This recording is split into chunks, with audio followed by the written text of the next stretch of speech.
Hello everyone, welcome to the stream. If you're watching live, thank you for dropping in. Or if you're watching this video on demand, thanks for checking out the archive. I hope you enjoy it. Be sure to subscribe and follow the channel to catch me the next time I stream live.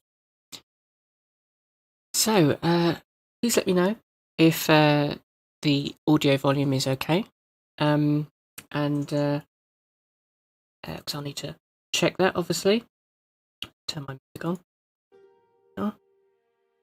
And we'll just check that the settings are okay. Also, you wait for some people to drop in. And I'll get my stuff ready.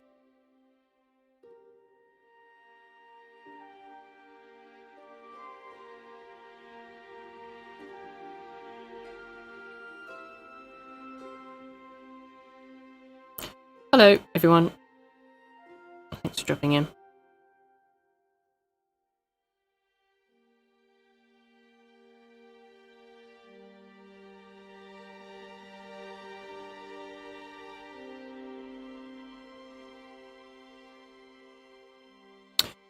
Right, so this is the fourth part of this little mini-series, and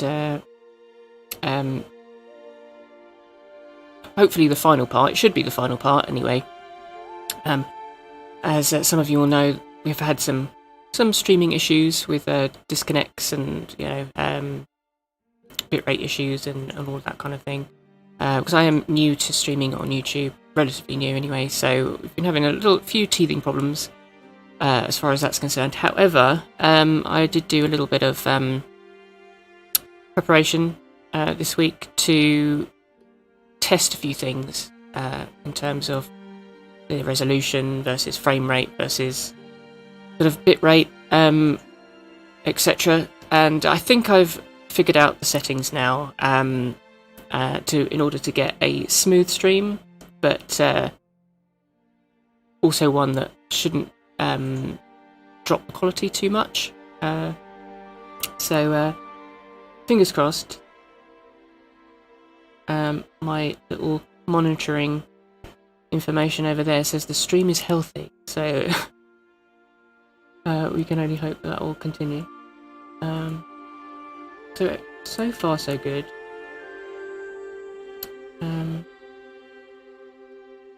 Yeah, hopefully we won't have any issues like we have had in the past couple of weeks, but who knows. Good evening, welcome, thank you. I'm glad the sound is coming across okay. Oh, display my workspace. No, I won't be doing that for this stream. That will require me to have to change everything around, so I'm not going to do that live. I may consider it for the next series, but honestly, being able to see all of the brushes and everything, it doesn't really avail you of much. I've done it before in the past, and either people don't really comment on it, or they're not that interested in it, and honestly, it really doesn't kind of avail you of too much more information, really. But I will be telling you which brushes I'm using, or what type of brush I'm using. But that'll be how it is for now. And yeah, I can always change things around in future. Before I zoom in and get started, so I did do a little bit of more work on the top hand to finish it off. Because as you know, in the previous stream, I wanted to try and do both hands, and in terms of to finish them off, but ran out of time basically. So we just focused on the top hand instead. And this week it will be the bottom hand, so I'll be finishing that off. As you can see, there's a few lines there, and it's a little bit more painterly.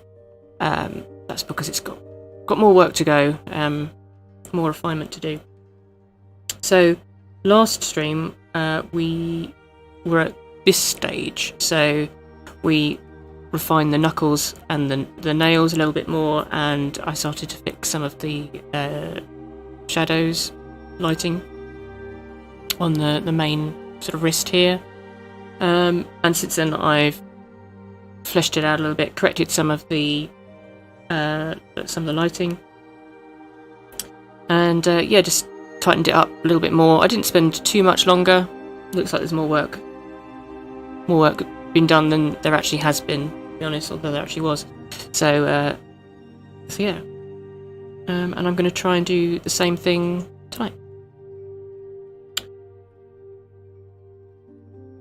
Right, let's zoom in. 100%.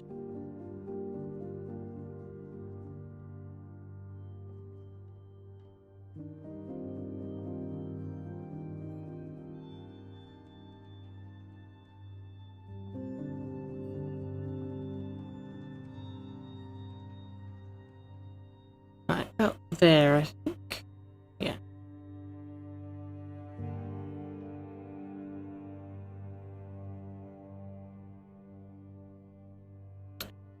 Okay, right. Let's go.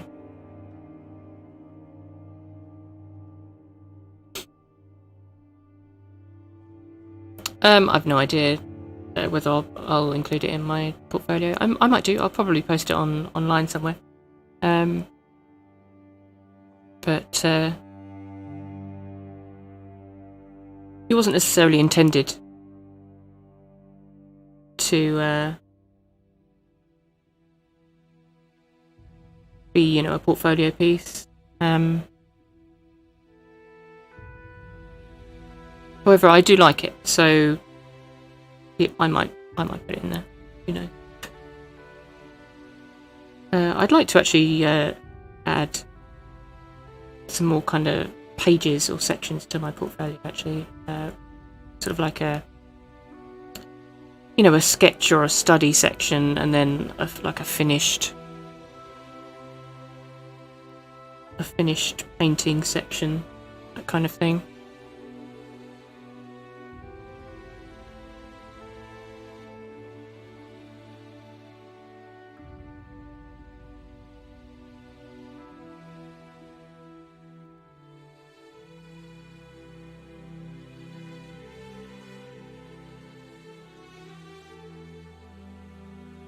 But you know, as with any editing of a website, it actually takes a little bit longer than expected, and you know, obviously when you're busy, it takes a little bit of time. You know, you have to find the time to do it. And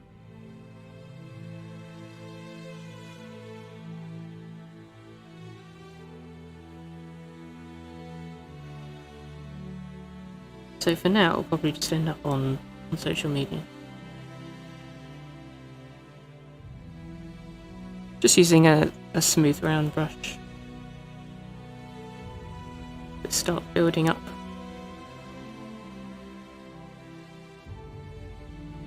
And refine the wrinkles on the thumb.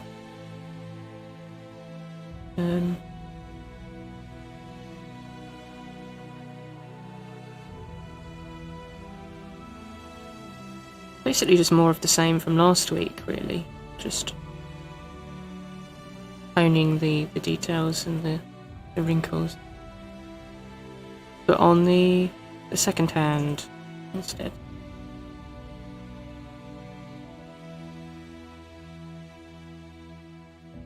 I'm going to try and get it all done tonight, ideally.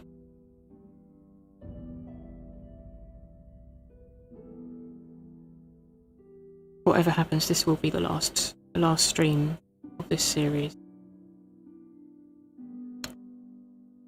No real need to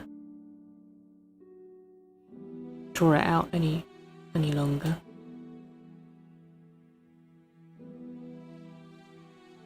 So yeah, if you do have any ideas for future stream, any ideas? Whether it's, you know, anatomy-based stuff or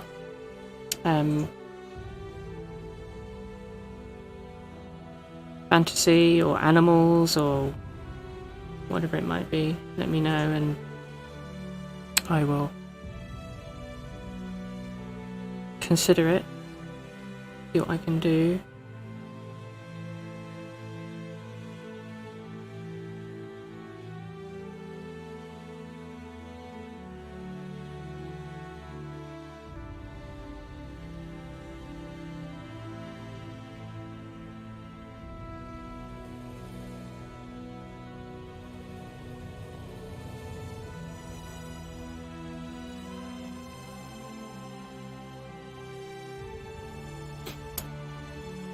Closer.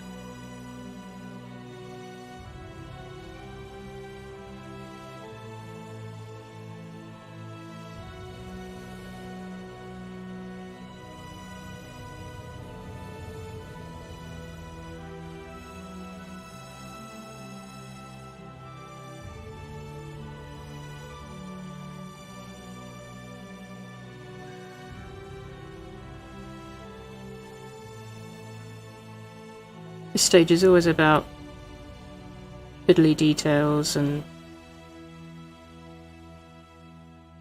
sort of checking and double checking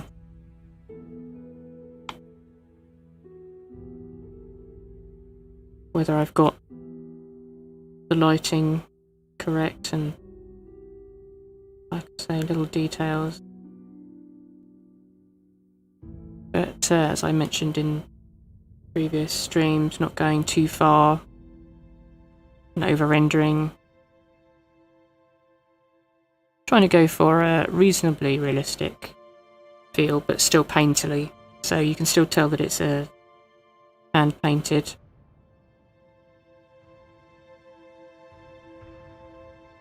It's not supposed to be photographic, photogenic, that sort of thing. It's still celebrating the fact that it, you know, painting with texture. I adjusted some of the texture on the brushes actually earlier,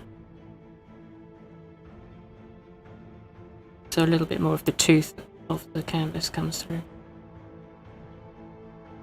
For those of you who are new, I think I explained this sort of in a previous stream, a couple of streams ago, but the way that my brushes work is that the texture built into the brush matches the texture on the background. So the scale is the same, the size is the same, you know, it's exactly using exactly the same texture. And what that does is that when you lay the paint down, it looks like it's catching on the surface of the canvas, and both things work together, the background texture and the texture in the brush, so it marries together perfectly. So it sells that illusion of paint sitting on canvas.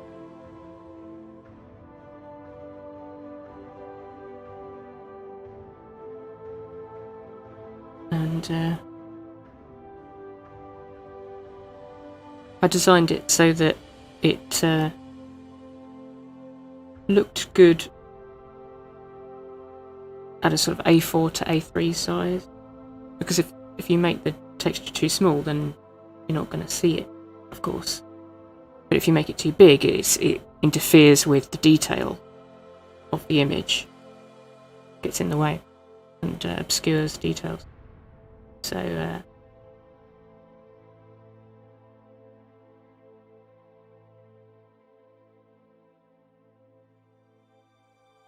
yeah, I scaled it so that it looks good as an A4 and A3 size image.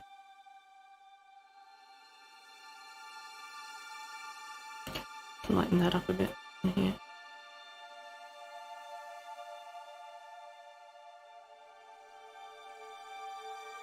And the reason I mention all of that is that most brushes don't do that. They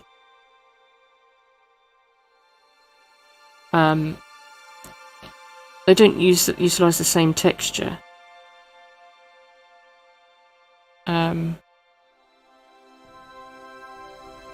most are either like an overlay that you, like a layer style that you put over the top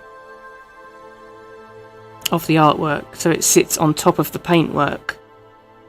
And that's, you know, a simple way of doing it, or a very straightforward way of doing it. But the thing is that paint, like thick paint, would obscure texture. It would obscure canvas texture, so you wouldn't see it. You would see the texture of the paint. You wouldn't see the texture of the canvas. So if you're laying down a canvas texture over the top of everything, then it makes your paint look thinner. And that's not necessarily like the end of the world. But, you know, I was just trying to experiment with brushes that will look like they are thin paint or thick paint. And some brushes will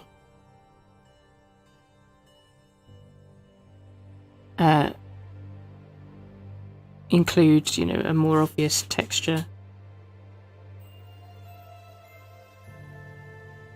and others won't. So you've got more customization there. You've got more ability to kind of play around and decide how much texture you want, rather than, you know, just a flat sort of texture across the whole thing.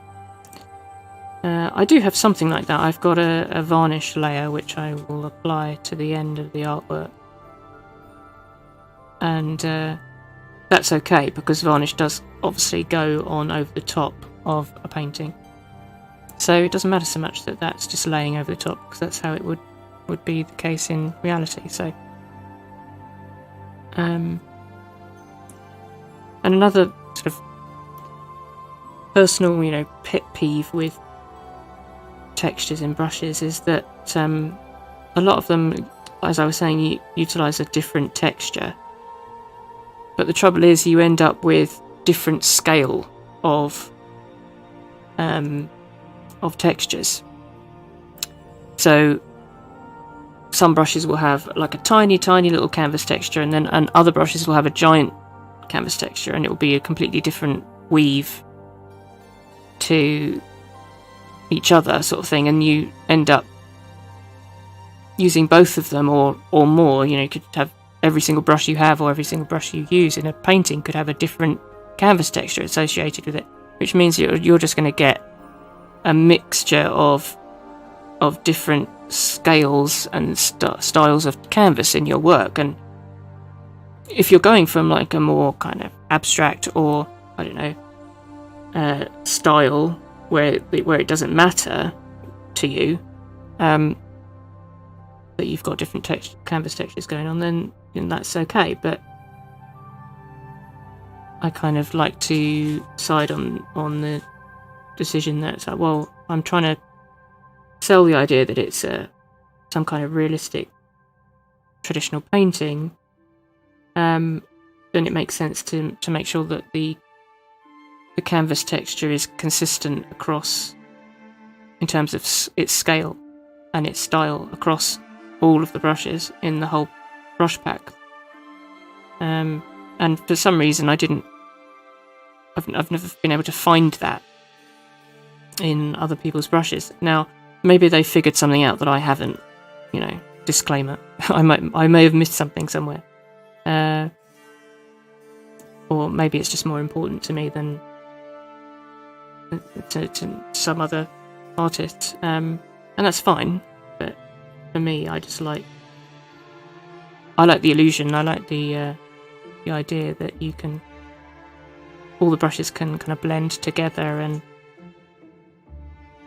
work well together and look like they're all coming from the same place, like they're all sitting on the same surface.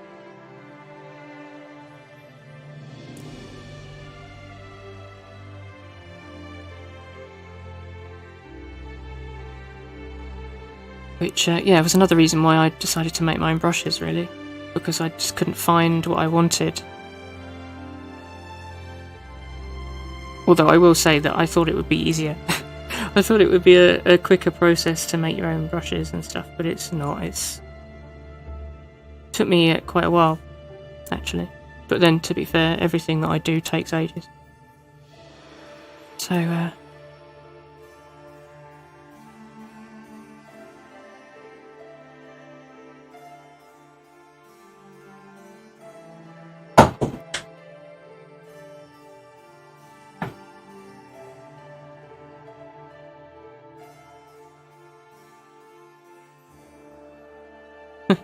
yeah, exactly. You often call something finished or think something is done, and then you come up with another idea, or you take another look the following day and you realise that you completely missed something, or you come up with a new idea and, like I say, and you think, how did I miss that? Or you think, well, I'll just add that, and I'll just add this, and I'll just do that, and the process never ends. But I don't know, I quite like that. I don't think I ever considered my artwork to be finished nowadays. I just kind of think, well, I'm happy to leave it. I'm happy to leave it in the state that it's in. And step away from it. It's good enough. It's done now. It's fine. It does the job. There's no need for me to kind of spend more time on it, because it starts to become like a diminishing return. If you spend way too long on doing something, it's like, well, you could change the whole thing. Like, I could repaint the whole thing if I wanted to, or spend ages more time doing tiny little skin pores and tiny little wrinkles in the skin. But is there really a necessity to do that? I suppose that depends on the artist, doesn't it, really? What you want to get out of drawing and painting. For me, I'm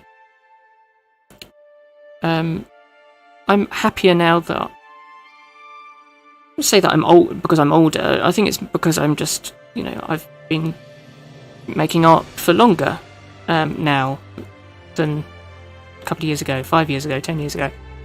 So maybe my perspective on it has changed, or my tastes have changed. As some of you know, my artwork used to be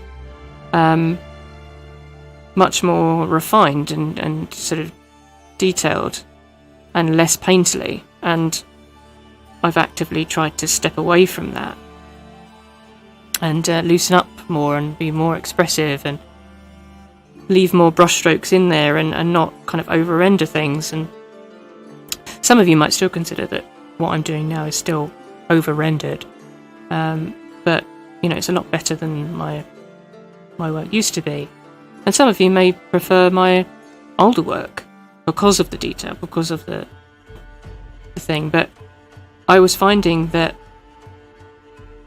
I wasn't getting the sort of impact or the reaction to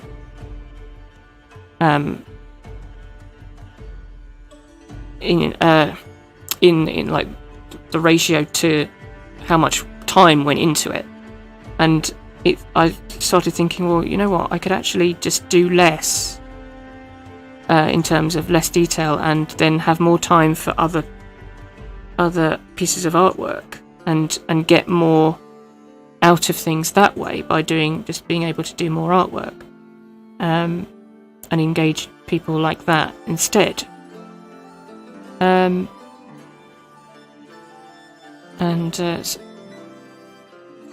I decided to bear that in mind, as well as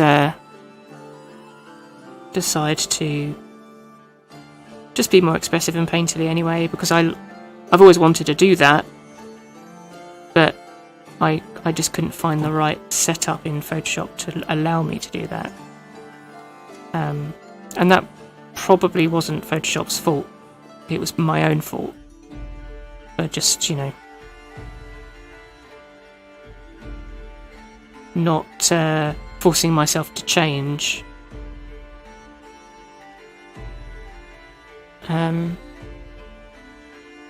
Being brave enough to relearn things and try something different. and having the time to try something different and then get good at it. So,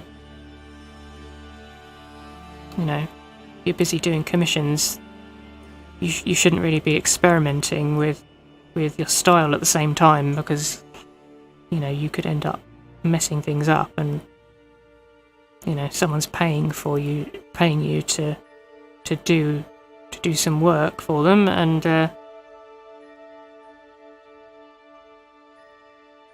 you don't want to mess it up for them and play around with their money. So you can only really study and experiment with your style in your own time. And of course, if you're busy with commissions, then that's tricky to find the time sometimes.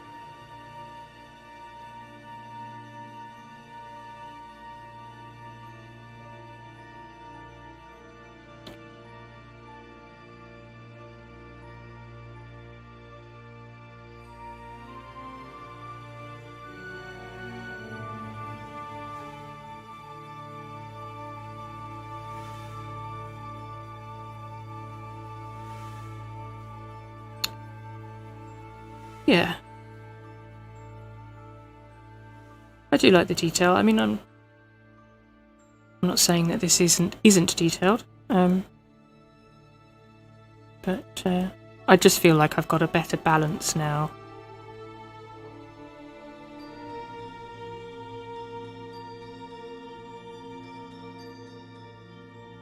And also maintaining my interest in a painting. You know, if you don't want to end up resenting having to work on something,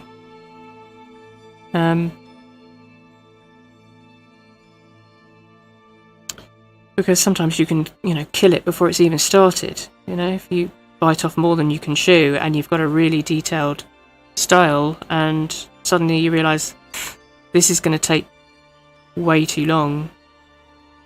And, you know, if you're somebody who has a shorter attention span, or just sort of is going to resent having to spend ages on a painting to get it finished, then obviously a detailed style is probably not the way to go.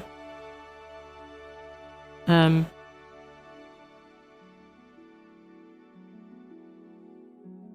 for me, I would find that, you know, at hour 100 of a painting process, I'd be a little bit frustrated by then. So I thought maybe I should figure out a way that I can still make detailed artwork and expressive artwork, but, you know, improve the speed, because ideally that's kind of the way that you should progress with your abilities. You need to get good first, or try and get good first, and then work on getting quicker. So that's you know, not the other way around. Don't be quick, but poor at you know, anatomy or perspective, or, you know, the fundamentals of art. Get good at those things first, or, you know, be competent at those things first, and then worry about getting faster. So that's what I've been trying to do, just get a little bit faster. So, and of course, if you're faster, then you can take on more work, be more of an attractive employee to somebody, because you're creating faster work, quicker work. It means you can do more of it. It means you can maybe charge a little bit less for it, within reason, because arguably speed is important too, and is a skill as well. So, you know, and as I said, you have to get good first before you get quick. So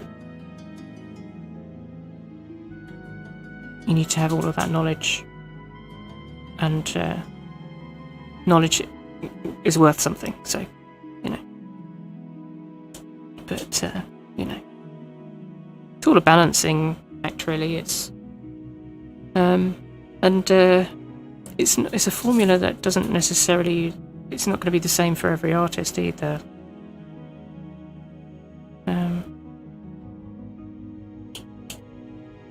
You know, it's about what you want as an artist and how you feel and what makes you happy, and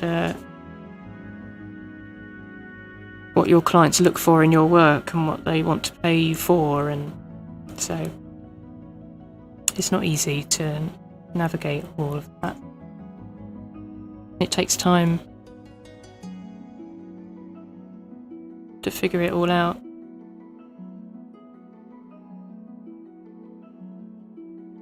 Right, what are we doing?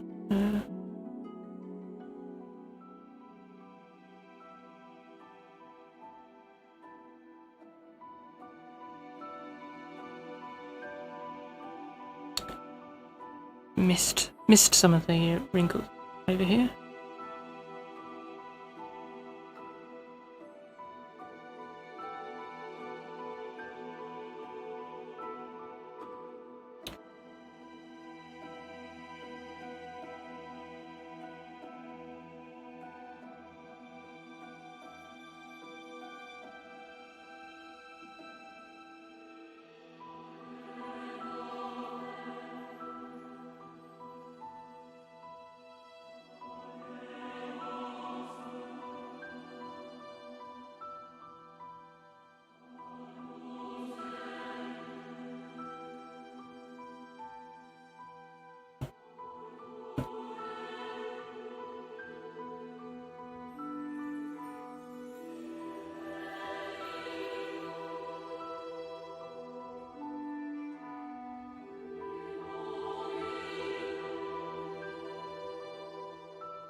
Very tricky to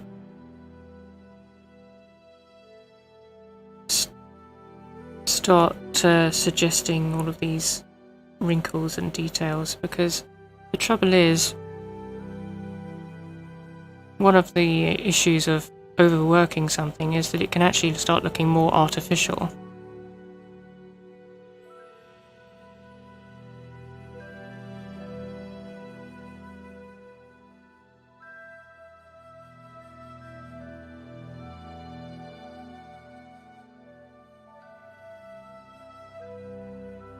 So, if something is too perfect, too smooth and too overly rendered, then chances are it will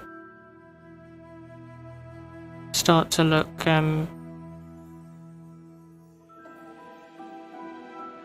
artificial, like I was saying, and you over render it and you render the life out of something.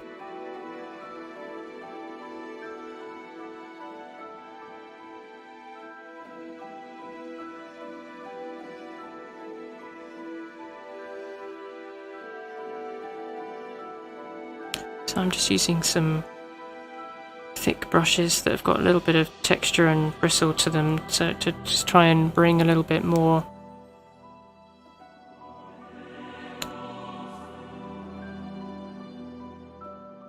roughness, a little bit more texture to what I'm doing.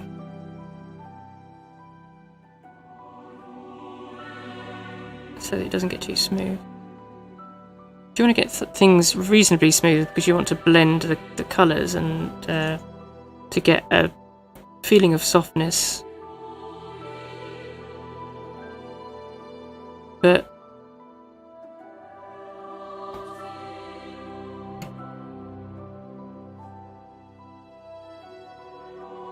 yeah, if you go too far, it'll end up looking like it's plastic rather than skin.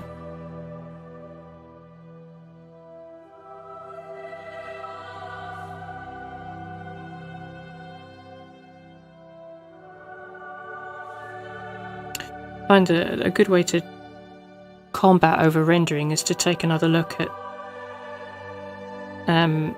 colours and things that, like, I'm looking for areas that jump out as being little blobs of colour.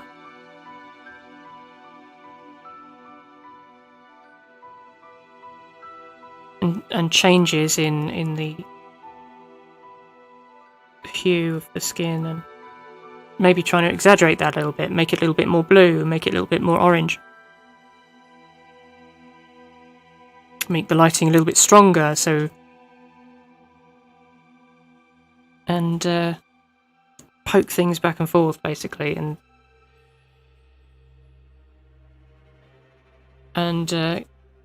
like I've said before, I'm not painting lines, I'm painting shapes.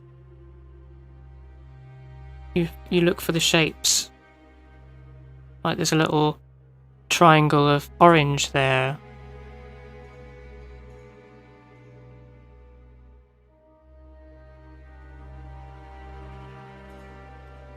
So I want to paint the shape, I want to paint the triangle, I want to paint this little dot of yellow on the end of the thumb there. I'm not looking at it as lines. Look for the shapes.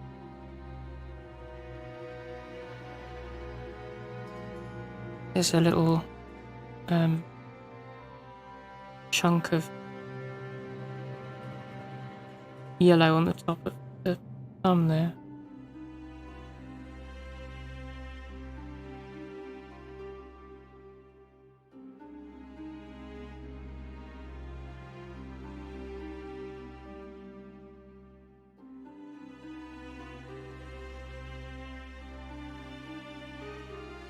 There's a little triangle there.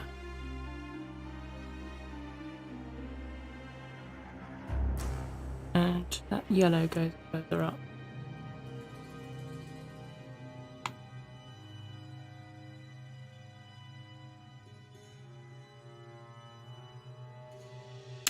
The thing is, if you end up adding too much roughness or too much texture to something, you can always buff it out again. You can just use a smoother brush, like this, for example. And you can just, smooth it out again. And just take the edge off.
Add some more of that yellow here.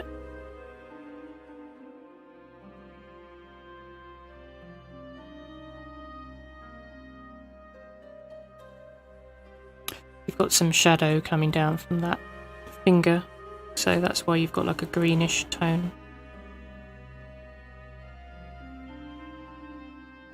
Hitting the top of the palm of the hand.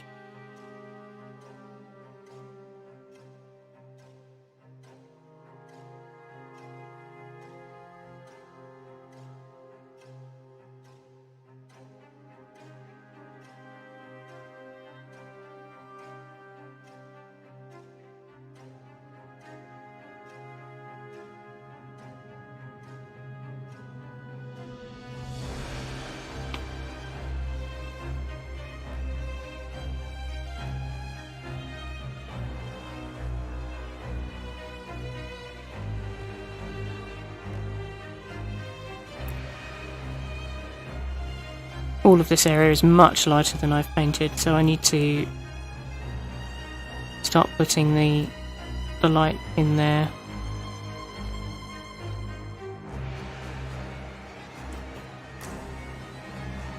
I was building up all of the shadows and the mid-tones, and then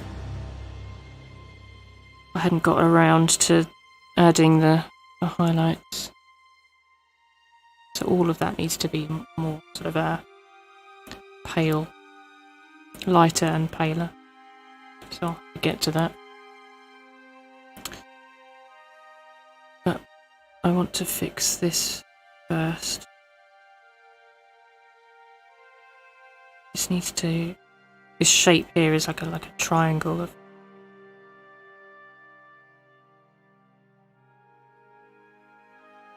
pale.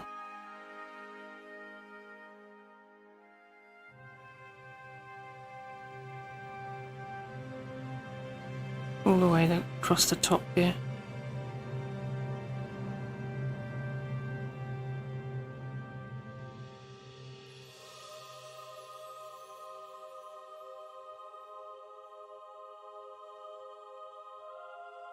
So I'm just going to chunk that in with a thick round brush and blend it out with a softer one.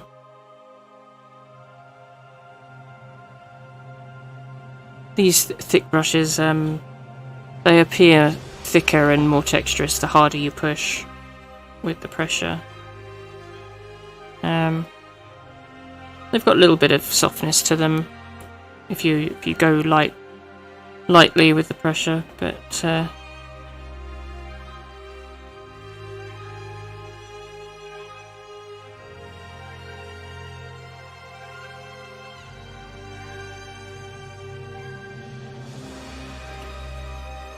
that is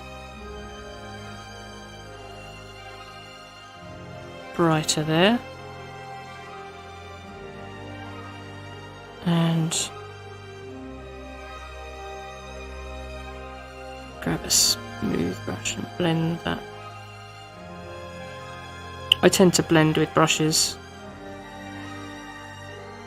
rather than a smudge tool or any kind of blur tool or whatever. I just use brushes that are designed to smooth paint and be very wet.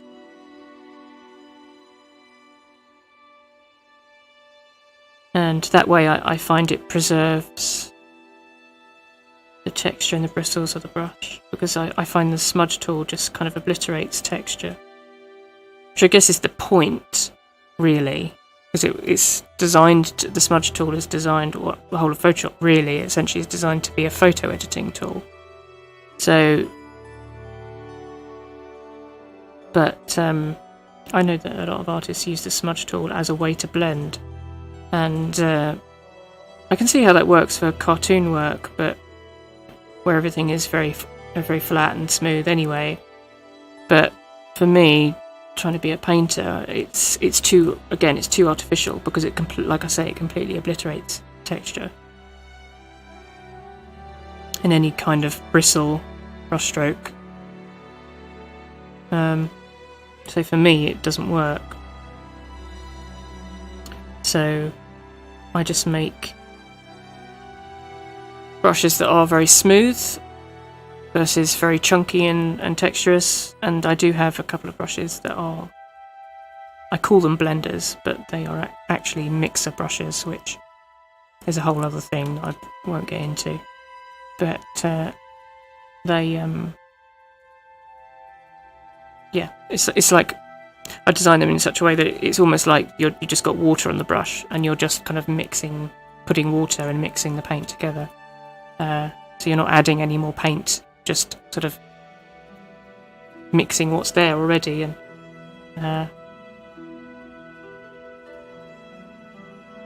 it has an effect that it maintains bristle strokes. You can still see the bristles and the canvas texture, but things blend together. So I use that as well as just smaller brushstrokes to kind of blend things together, and I find that works for me. It's probably a slower process, but you know, nothing else so far kind of produces the effect that I like, so I just stick to doing that.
That needs to be a little bit warmer there.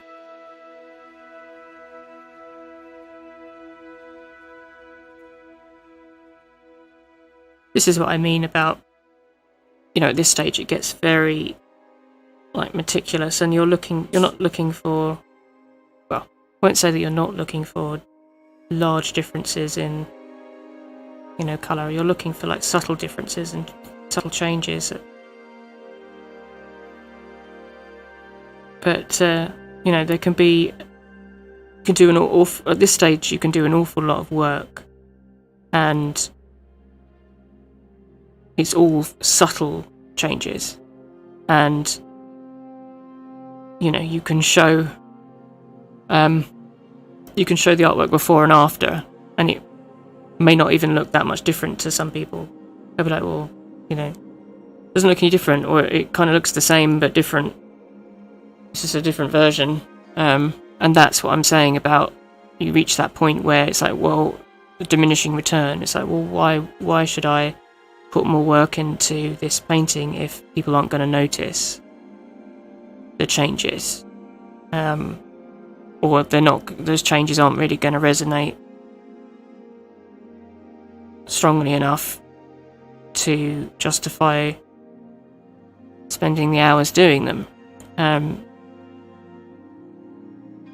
I guess that kind of is the age-old question of, when do you call it done? When do you consider a painting to be finished? And I guess ultimately it's like, well, when you're happy with it, or at least if you've got all the time in the world, then, you know, saying, well, when I'm happy with it, it's finished. If you've got a deadline, then then it's got to be finished by a certain day, certain date. And that's a little bit different. You don't have the luxury of time.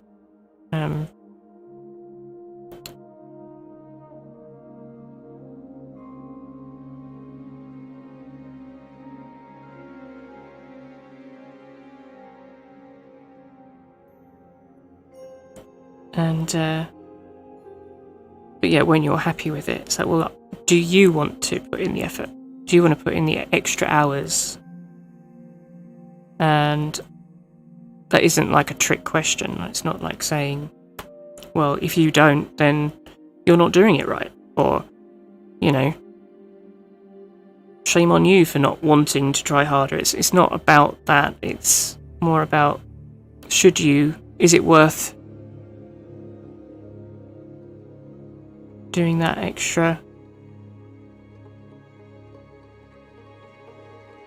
those extra details, and spending extra hours doing it, when, like I say, you could instead spend your time working on a new piece or something else, or updating your website, or, you know, trying to learn how to figure out the puzzle of social media, or doing a video for YouTube, or whatever it might be, or doing a live stream, or whatever it might be. You could be doing something else that might potentially be more beneficial, and help you learn.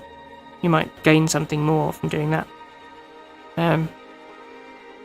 Because it's a business choice. It's for some of us anyway. Like, if you're a professional artist and it's your job, then unfortunately, it's not. You're not doodling anymore. You're not like sitting about as a kid with what you figure is all the time in the world to just doodle and without caring the world almost. And you can't do that anymore when it's a job. Everything suddenly becomes a business decision, which is a little bit of a shame in some cases, but on the other hand, it has its own, its own interest, its own quality, making a business out of something.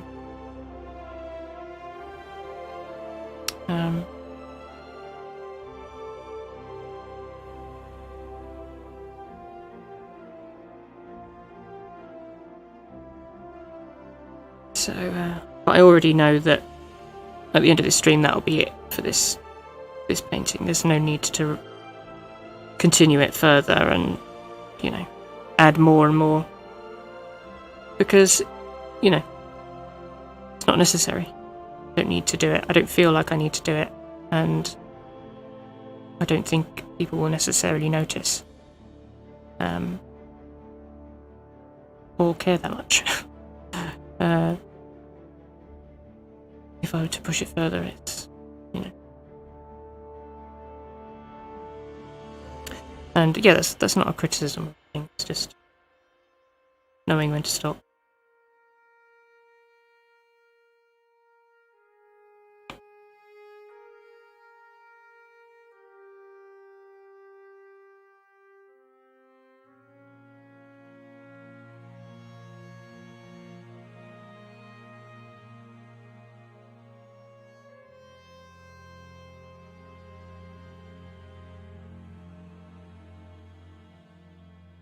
There's some really nice little folds in the tissue on the hand here that I was never able to get right when I was doing my first and second pass of the colours. I think because it was too small, so I just thought, okay, well, let's leave that. Leave that till a later stage. Let's, focus on the larger changes first, and then I'll get to those smaller details, which is what we're doing now.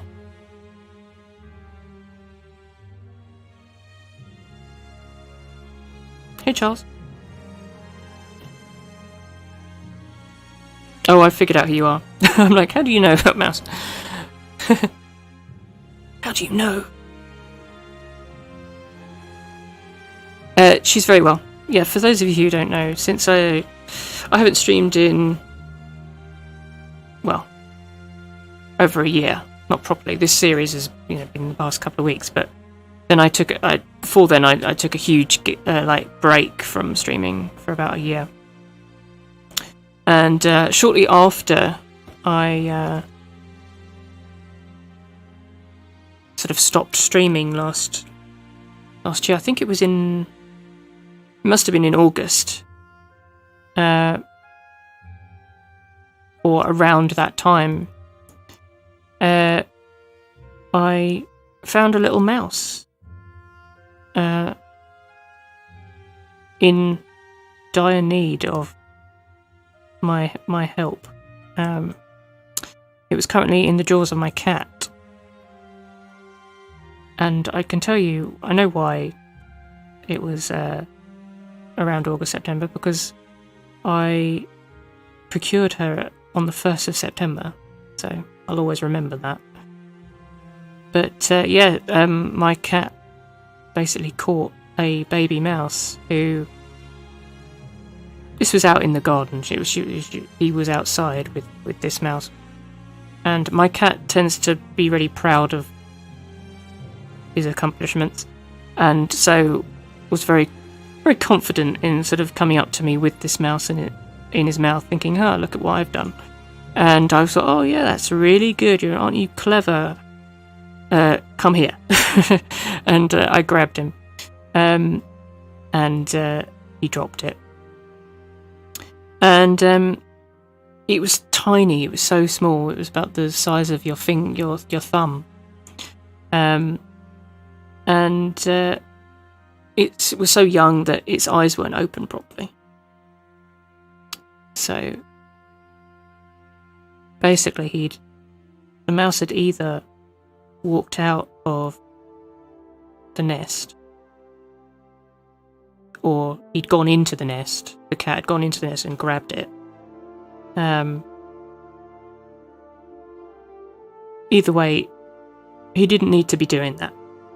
He didn't need to be chomping on a mouse. He's well fed.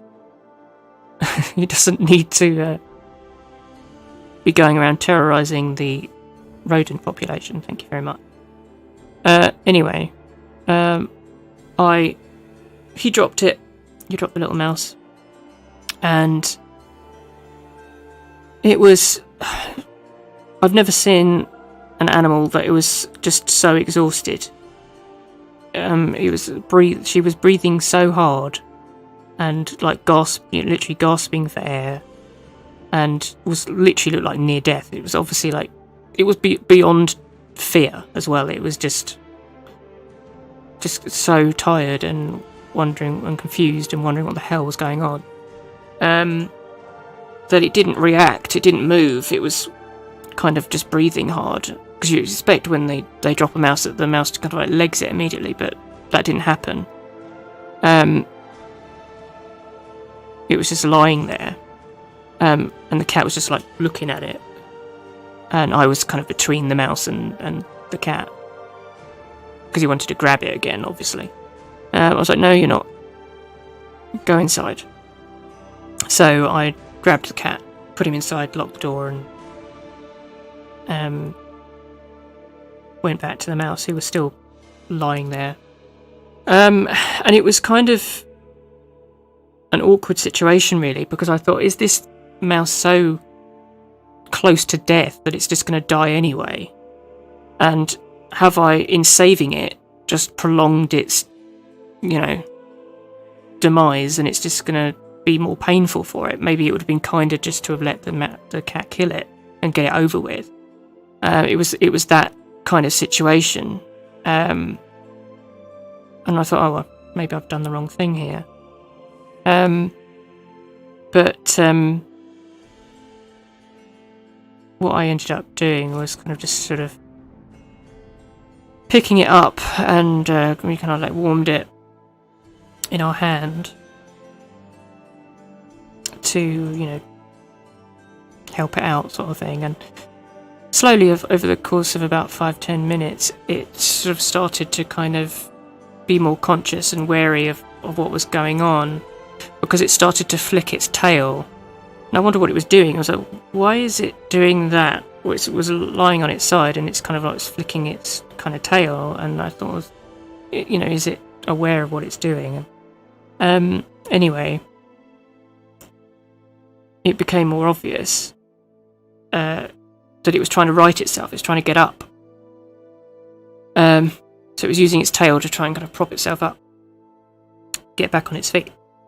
And I couldn't see any blood or anything like that. I couldn't see any kind of injury, but it wasn't like moving its legs or anything like that. I thought, is it kind of been damaged? Because it's a tiny little mouse, and you're not going to know whether it's broken its leg or something, because you're not really going to see anything like that. It's going to be so ridiculously tiny. And then it got up, and it just kind of sat there in my hand, confused, because one, it just had a near-death experience.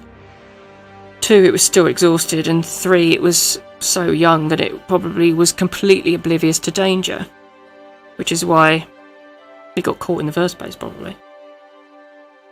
And I thought, well, I can't just release it now, because it was in the middle of the night. And I thought, well, I'll put it in a box. I'll put it in a box overnight, and, you know, with some... I had some straw. Put some straw in the box, put some newspaper in. I had some porridge oats. I put those in there as well. Some little... and a little bottle cap of water in this box, and I just sort of left it somewhere warm. I thought, well, we'll just make a decision tomorrow. Hopefully it will live. To be honest, I wasn't really expecting it to live, because it was... the thing is with cats, their saliva obviously has a lot of bacteria in it, and so if you've got if an animal gets punctured by cat's teeth or claws and stuff, they often get like an infection. You know, if they don't get eaten, then they might die later of infection from the cat attack. So I wasn't sure whether... and it can happen quite quickly as well, because obviously they're like just a tiny little mouse sort of thing, and so any kind of bacteria like that can completely overrun their system. So I thought, well, fingers crossed it will live, and then we'll make a decision on what I do with it, you know, what we do with it. And it lived, and it was... I gave it a toilet tube, a loo roll tube, stuffed that with tissue and stuff, and it made a little house in there. So it obviously knew how to make some kind of nest. Maybe instinct, I don't know, but...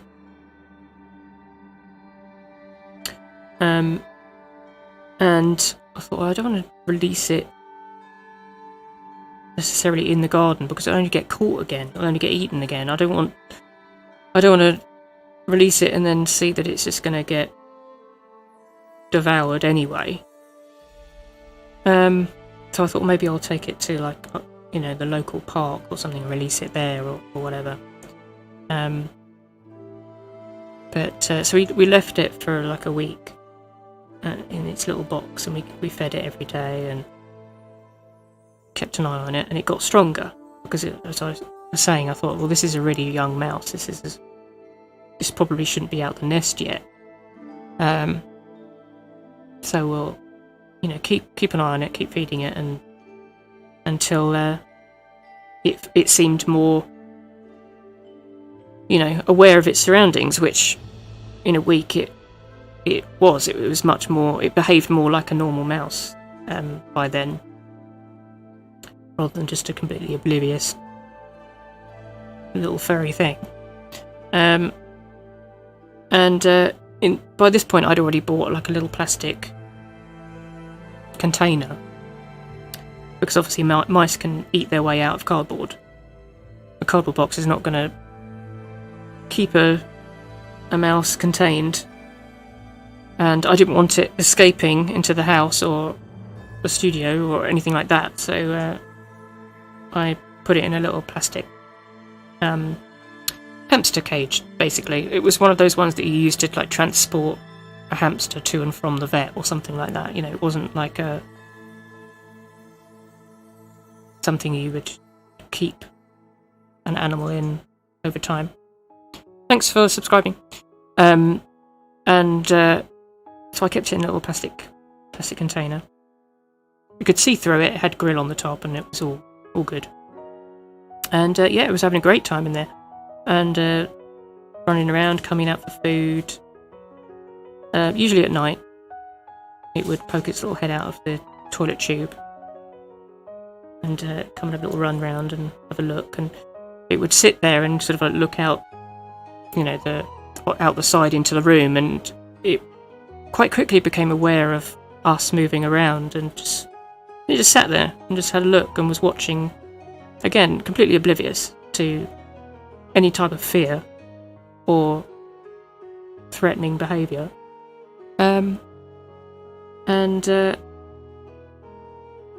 By then it was obviously a week or two into September, and by this point I'd done some Googling to figure out how you should look after a mouse, and what you should feed it, and what you should give it for bedding, and just sort of what they do and their mannerisms or whatever. And I read that by this point they should have found a place to. At this time of year, they should have found a house, made a house, and built up a food store in order to prepare for winter. And by this point, there wasn't any food left.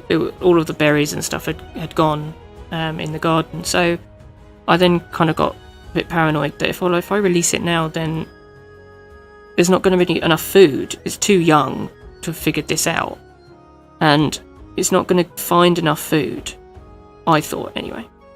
I don't want to release it into the cold weather where it's got to find a house, make a house, find food, fill a food store with enough food in order to survive the winter. I just wasn't convinced that it was going to be able to do that. So, and for the first kind of week or so, it was interested in looking for ways to get out of the cage, of the little plastic thing. But then after that, it just decided, I can't be bothered. And it just seemed very, very happy with just living in its little container. So I thought, I'll keep an eye on it, and I'll leave it, and we'll release it in the spring. Which was, by this point, was only probably another 2 or 3 months. So I thought, okay, fine, we'll do that. In the meantime, I bought a glass container, a much, much bigger glass thing, because that's what you do when you've got a tiny baby mouse and you think, I'm just going to splash out on a giant lizard reptile cage glass thing for a tiny mouse. Of course that's what you do. That's the logical thing to do. So that's what I did, and filled it with sawdust. So she's got about a foot of sawdust, and then big open space above her full of branches, because we had a lot of gardening to do, and we're cutting back on bushes and some bits of old tree and stuff. So we had an abundance of branches and leaves and just general garden stuff, which we filled this container with. And she happily spent the next 3 months tunneling around in sawdust, building a huge house, taking all of the food that we'd put in there and making a food store inside her burrow, which we could see because everything was glass. So she'd made little hollows and areas within it right up against the glass, so we could actually see in and see that she was in there asleep or eating or whatever, or just moving around. And then she had all of that space above full of branches that she spent a lot of the time running around and hunting for food, because we would put grapes and stuff like that on the branches, and she would like to go and forage. And that's how it's remained. I never released her because she got so domesticated, basically. She never knew fear in the first place, and she reached the point where she now just comes up to the edge of the glass. Well, pretty quickly she just comes up and sits there and waits for us to feed her. And just sort of, looks around and sits and watches us as we're, like talking or moving around. And, I can put my hand into the cabinet, into the glass cage thing, and she won't move. She's got no interest in, she knows that we're not going to hurt her, and she's quite safe. And of course I thought, she's domesticated now, and if I release her, then she's going to have no idea how to survive. Also, the fact that she's cute and I liked her, and I didn't want to think of her sort of being thrown out and potentially, getting eaten after, saving her, and after her having quite a nice time in what can only be described as a mouse palace, frankly. So I ended up keeping her, and she's now a year and 3 months old. So she's had her first Christmas, she's had her first birthday. She's during the spring and summer, she had strawberries because we grew strawberries. She's had grapes, she's had apple, she's had porridge, oats, like I said. She's had sunflower seeds because we grew sunflowers. She also had pumpkin at Halloween. She had cranberry at Christmas. So we like to, and I changed the type of leaves and branches in her container every so often, and I like to put in like seasonal stuff, so she kind of gets an idea of different styles. I even went as far as putting snow in there. Her first Christmas, it was quite snowy, and I put snow, like a tiny snowball, in with her, and she licked it. She licked it and drank it and ate it, basically. So she hasn't done bad. But and she now dines on little biscuits as well. She loves, if any of you have ever had a Biscoff biscuit, it's kind of I'm not saying it's like a gingery biscuit, but it's not like a basic biscuit. It's quite a fancy biscuit, but I like to have it with my tea sometimes. But she's taken a liking to these fancy biscuits, and she'll have a bit of Biscoff biscuit. She'll have a bit of flapjack with all the grains and stuff in it, and honey. But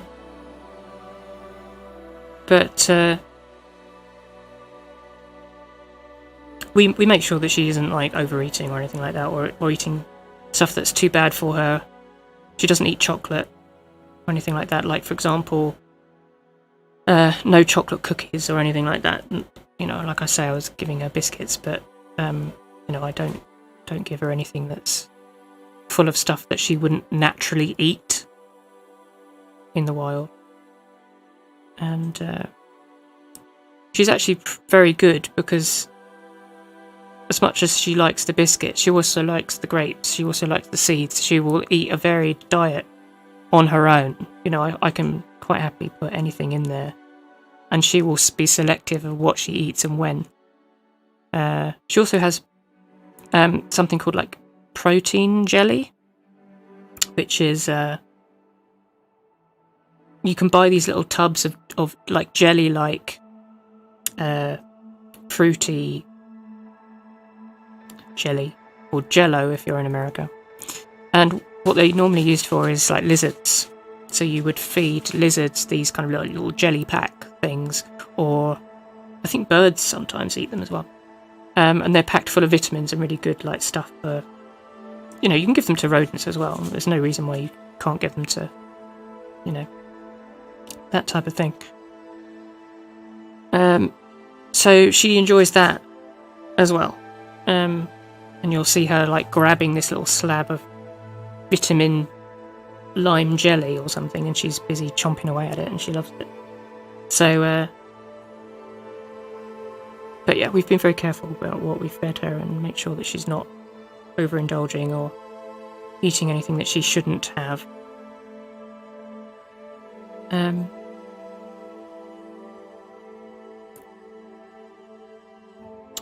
yeah, I can hand feed her now. Well, for quite some time, I'll open the cage slightly and I'll hold the biscuit in. I'll put the biscuit in my, fingers, and she will come up and take it from me and run off with it and then devour it. But yeah, she's got no fear, no sense of fear whatsoever,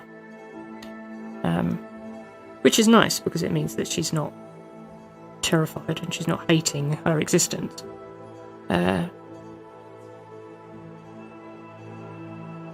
And we clean her out every so often.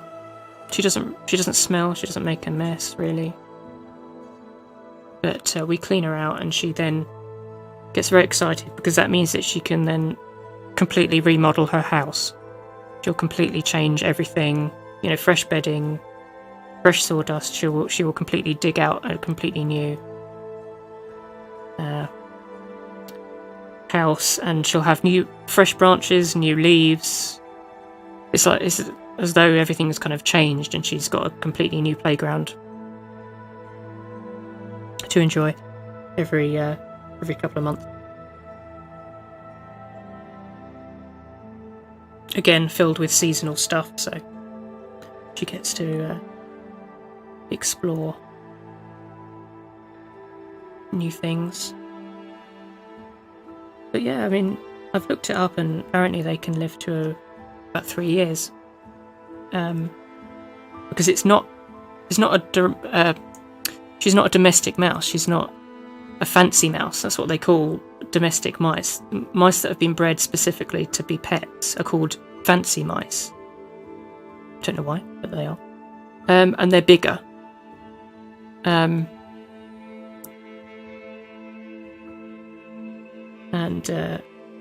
The little like white mouse sort of thing. Everyone knows what they look like. Well, she isn't. She's a wood mouse. A little brown wood mouse with a little grey chest and legs and a very long tail. Her tail is longer in comparison to her body. Most mice are quite sort of long, and their tail is kind of like the same length as their body. But for her body's about this big, and her tail's about that big, so it's longer. But anyway, yeah, that's the tale of the mouse. She's having a great time. And of course I take photos of her and send them to people that,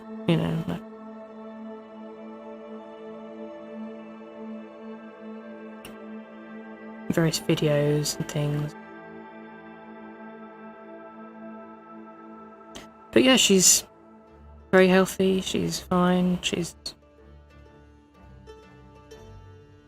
still going, she's having a great time, and hopefully we've got another year and a half, maybe 2 at a push. And yes, the cat does know that I've still got her. And the cat sits and watches her, and sits on the desk next to her, looking at her. Originally he was very interested in eating her, but now he just doesn't care. He's realised that he can't get her, and we never open the cage when he's in the room. So she's quite safe, and he knows this. The cat knows this. And what do you think the mouse does? No, she doesn't cower in fear. She walks up to the cat. She gets onto the branches, and she clambers up the branches, and then sits right in front of his face and looks at him. And, puts her paws up on the glass, because she thinks, oh, look, a new friend. Hi. How are you? Who are you?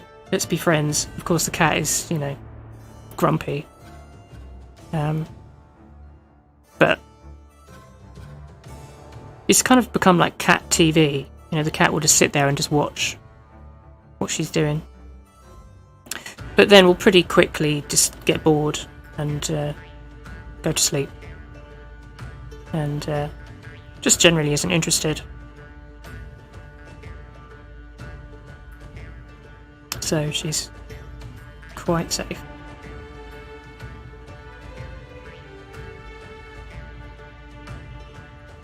Just wants to be friends with everybody.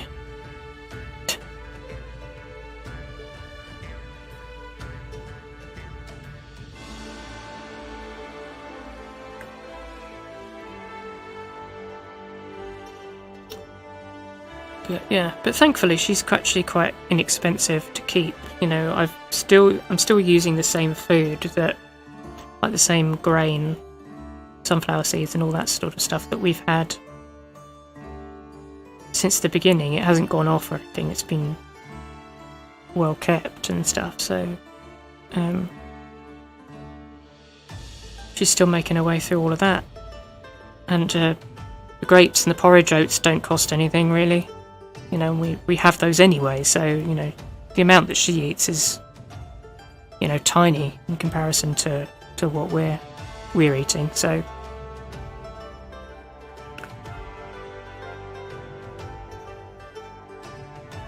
actually, she's an extremely inexpensive pet to have, so it's quite nice.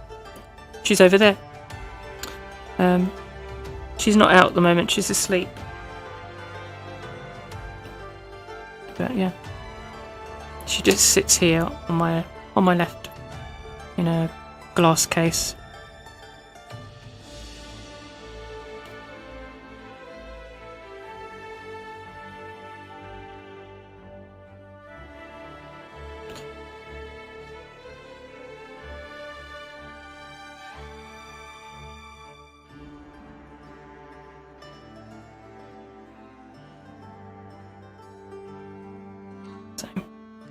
Bless her.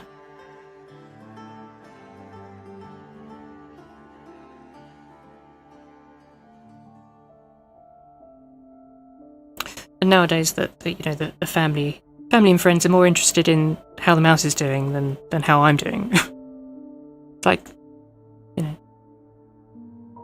it's no interest in me. It's all about how's the mouse, how's she doing, what's she been doing. Oh, she's got a little pine cone as well. She's got a little round pine cone which she throws around like a ball. And sometimes we see that it's been moved and she's put seeds in it for safekeeping, obviously.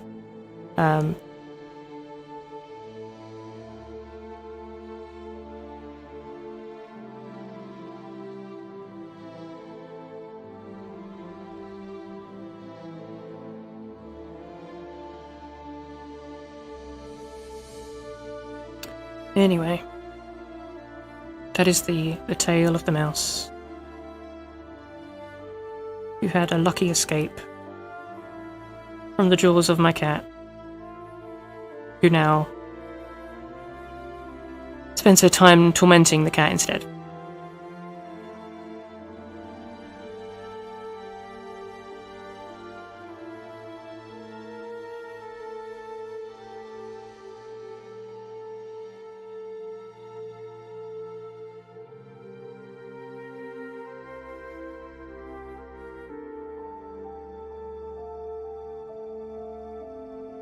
Should also add that the cat has caught plenty of mice in the past and since, so it's, you know, whenever I have to clean up or discover a dead mouse, it's like, oh, that could have been her, you know. You think, oh, if I'd released her, that could have been her.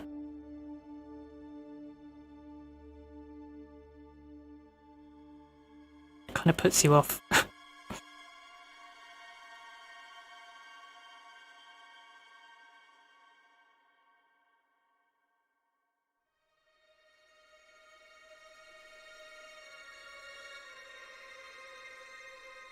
Anyway, we're back to the old artwork for that huge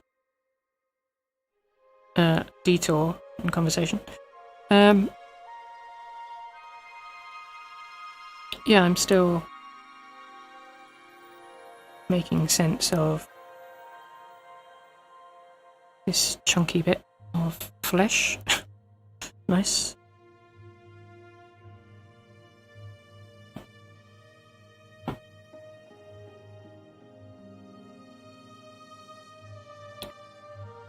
Because not only does it look quite nice in the way that the muscle, the tissue, kind of knits together here, but it's also got quite a nice sort of like pale blue green tone to it, where it's turning away from the light and it's just catching some of the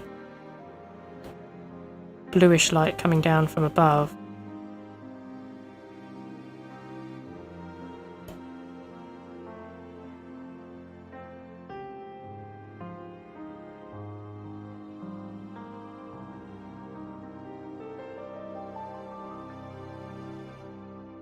I'm really trying to get the colour right. Because if I'd make it too green, it will look like the hand is mouldy and decayed. Which I don't want. Not in this case. But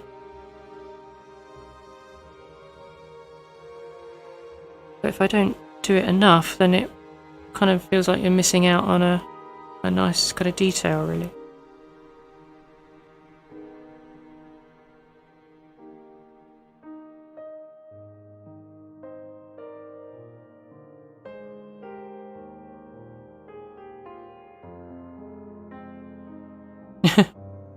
Going for a goldfish. I've had goldfish before. Not for a long time, actually.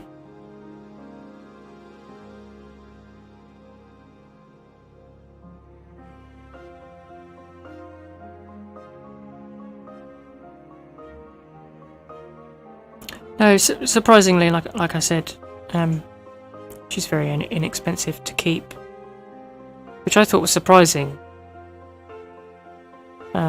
Which was another reason why we thought, oh, we'll release her in the spring because she might be expensive to run or, you know, to keep, but not at all.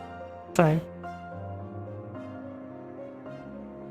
but I will also say she's a wild animal. You know, she's a wild mouse. She's not a domestic mouse. She's not a fancy mouse. You know, she's not really supposed to be a pet.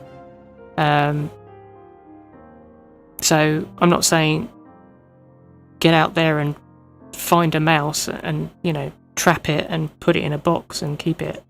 It was, you know, I wouldn't go out of my way to find another one and, you know, replace her with it or, you know, that sort of thing. If my cat decides to try and kill another mouse and, you know, then I might consider saving it, you know. That was the situation that I found myself in, and, you know, I didn't go out of my way to capture a wild mouse. You're not supposed to do that. There's no law against it, but,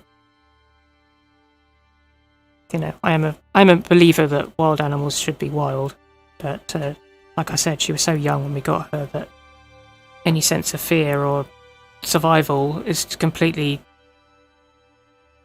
you know, gone.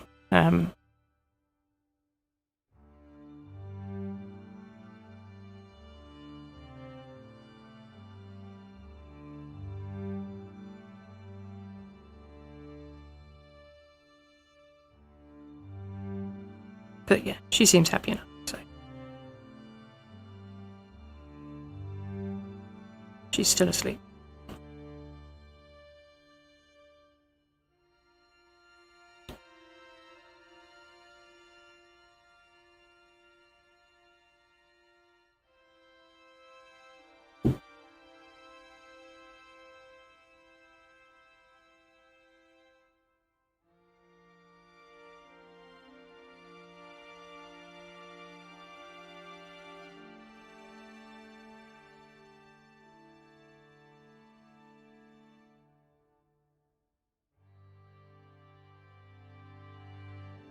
Let's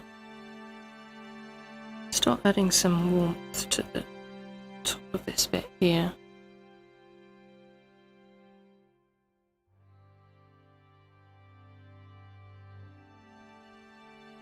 This should be much brighter on top.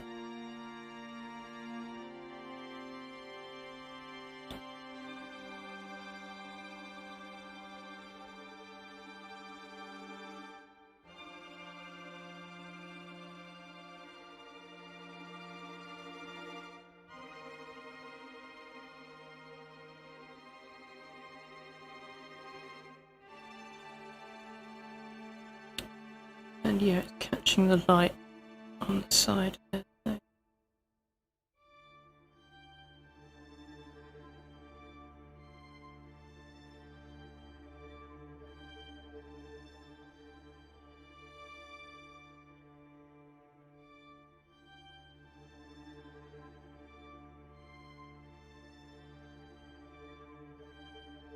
not sure why I've made that dark there. That shouldn't actually be dark. It should be the opposite. It should be light.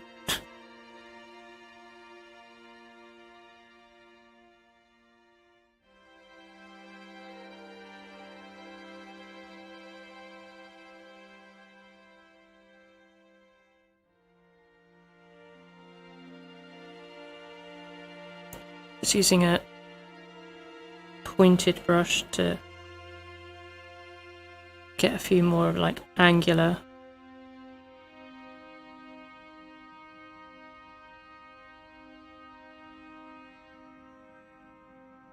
brush stroke. Should probably save my work, shouldn't I? Considering I've been sitting here for an hour and a half.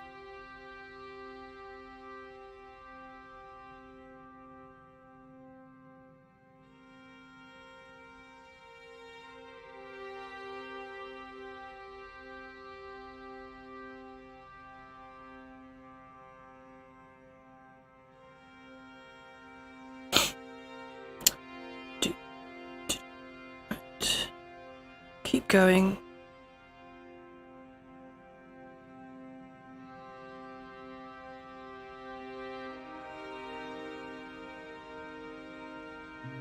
We're definitely getting there. We are progressing.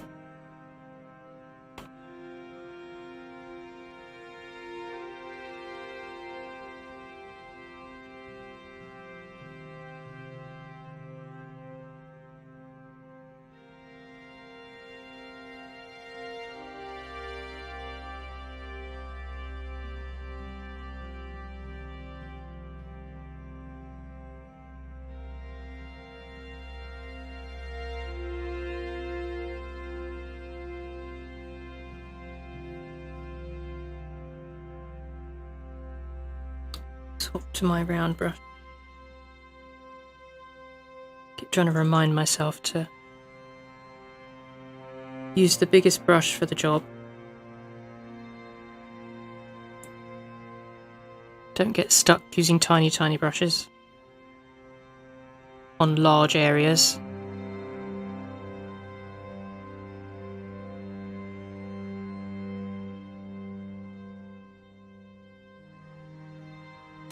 You want sort of big, confident shapes and strokes.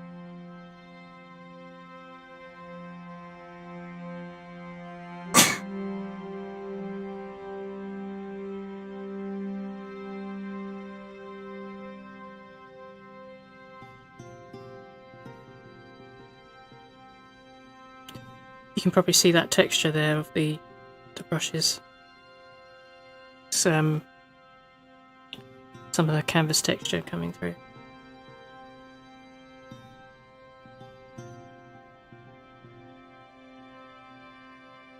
It's because I'm being very light with the pressure, so it's just catching the high points of the canvas texture,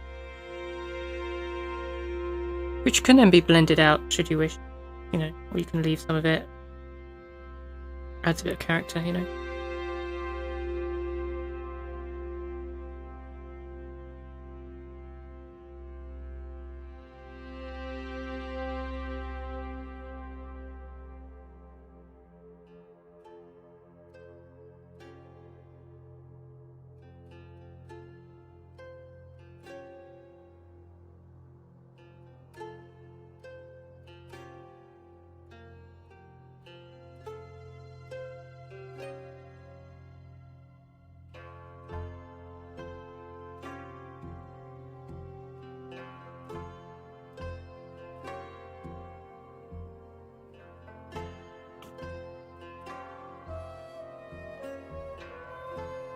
Start cutting out this finger here.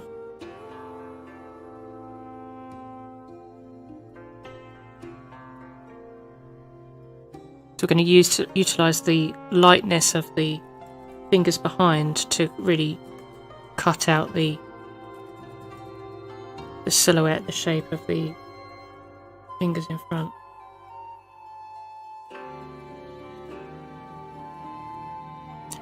Oh, show the dip. As we also brighten up the fingers and blend this sort of cooler light into the warmer.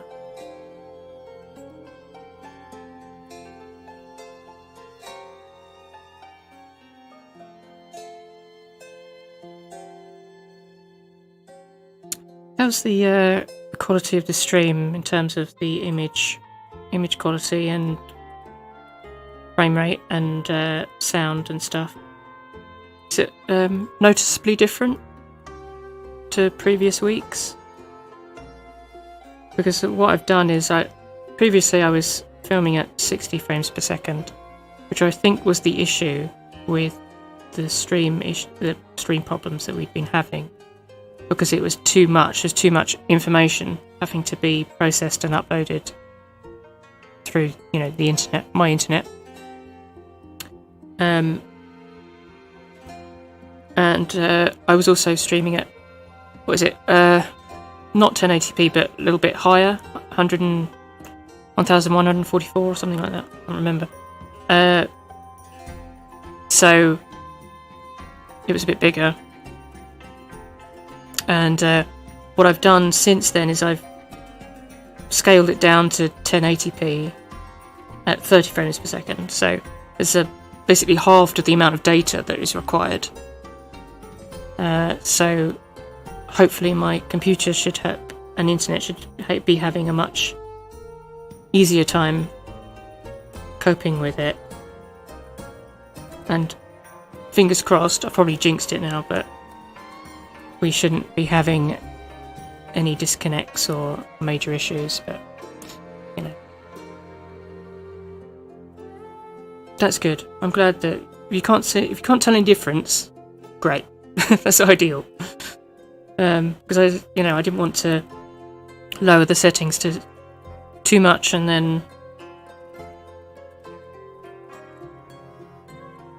you wouldn't be able to see the details, or you wouldn't be able to see the if you're tuning in to watch an art stream, you don't want to see a blurry image, do you? You want to be able to see what's happening. So if you don't notice any difference, great.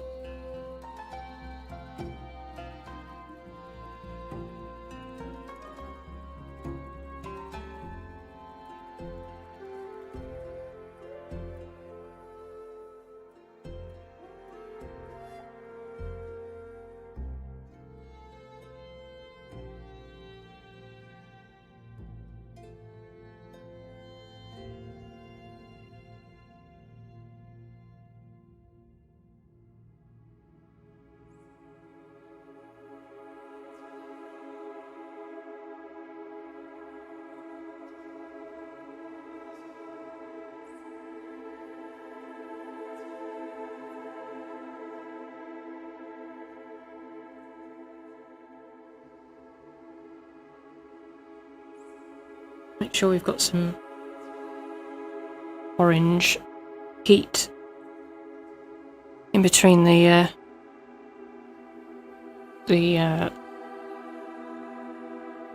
wrinkles, and because it's been like squidged together, but the light is still kind of bouncing around and illuminating it, coming through the skin.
a bit more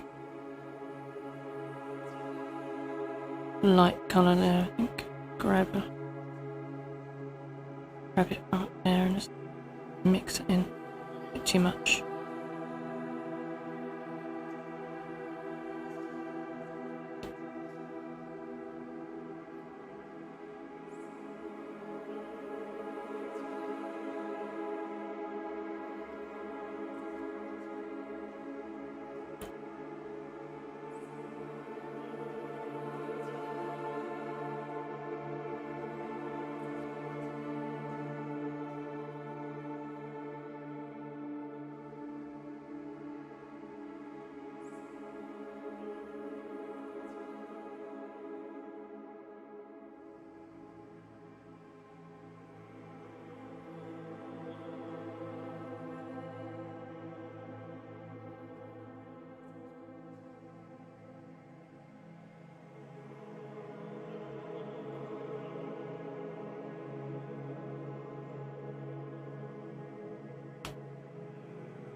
That bit get there a bit darker.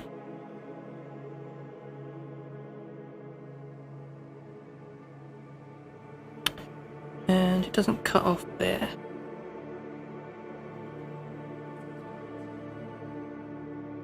Made it look like it was severed. No. The finger is indeed attached to the rest of the hand.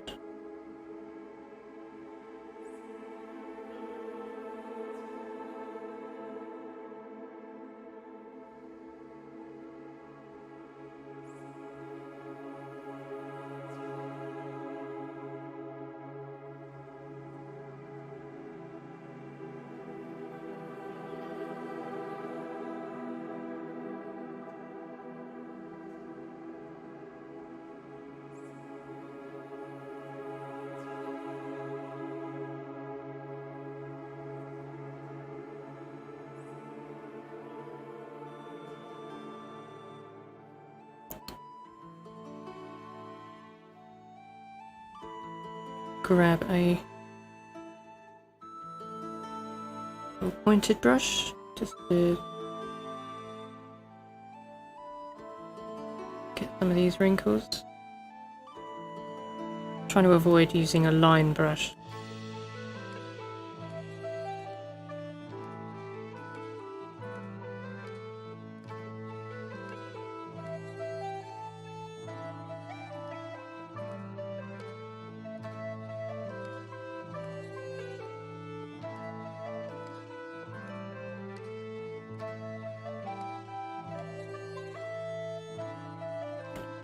And this finger has a stronger light on the edge there.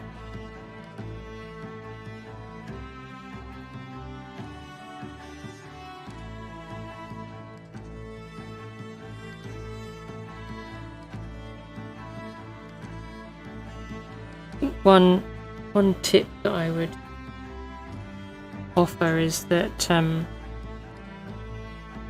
bear in mind that the paler, or the brighter a highlight is, the less saturated it is.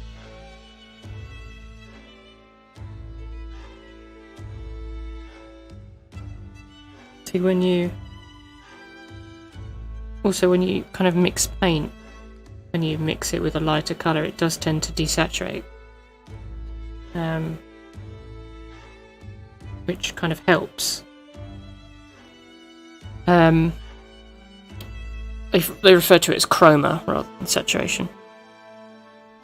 Saturation is kind of more of a digital type, a word that's used with digital painting more than paint, traditional paint. It's more referred to as chroma, at least in America, I find.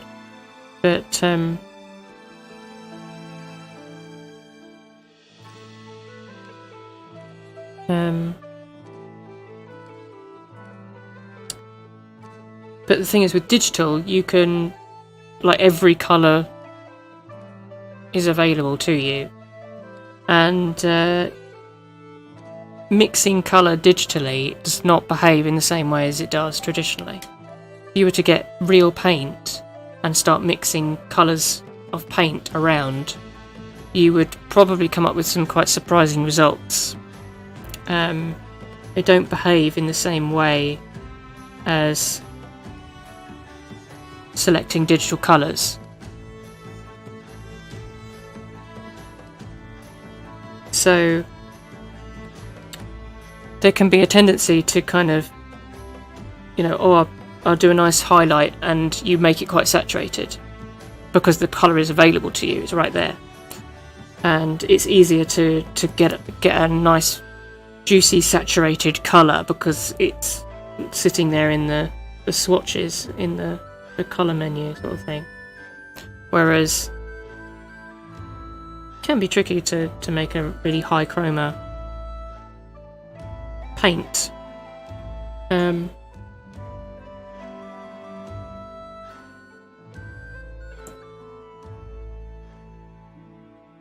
But anyway, referring to like real light, you know, the brighter the highlight, the less saturated it is. But you'll see that it's quite common that artists tend to oversaturate their highlight. So just pay attention to the tonal value. How bright is the colour that you're painting? You know, a highlight can still be quite like a mid-tone. You know, if everything else is quite dark, then, you know, if you're painting like a dark blue cube, then the highlight on that isn't going to necessarily be bright white. I mean, obviously it depends on the intensity of the light and the colour of the light. But, you know, it's not necessarily going to be, if it's like a dull wooden dark blue cube, then it's not going to have a bright sort of highlight, because it will look bright because it's on a dark cube, you know. So you can, you know, use a mid-tone grey sort of thing, and it will still look bright, but it's not going to be like a pure white that you would see on like metal reflecting, or a rain-soaked or wet surface, or like the nail there. You can see the top there. The reason that is quite sort of bright and pale is because the nail is shining, so it's going to have a higher contrast, and it's going to have a brighter highlight because it's reflecting the light more purely, because it's a smoother surface, more reflective surface. You know, the smoother something is, the more reflective it is, usually. So the rougher something is, the duller the highlights. So the skin isn't smooth enough to have bright highlights. The reason that this area looks bright is actually because this is all quite dark. So make sure that you pay attention to how bright something is, and you know, don't just immediately, if you go, oh, I'm going to do a highlight, don't immediately reach for a bright white or a bright, you know, colour, because that's not necessarily correct. If you want to do a cartoony style, then sure, go for it, do whatever. But if you want to go with a sort of a more realistic feel, then control your highlights and save your darkest darks for the most intense shadows, if any, and save your brightest white for the shiniest surface in your picture, again, if any.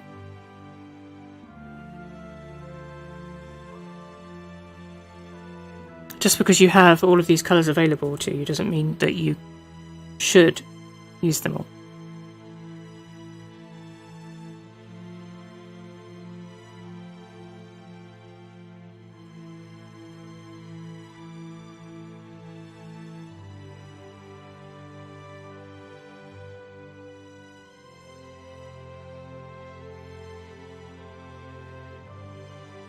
So my point being that I'm just trying to make sure that I don't oversaturate these highlights and I don't make them too bright. But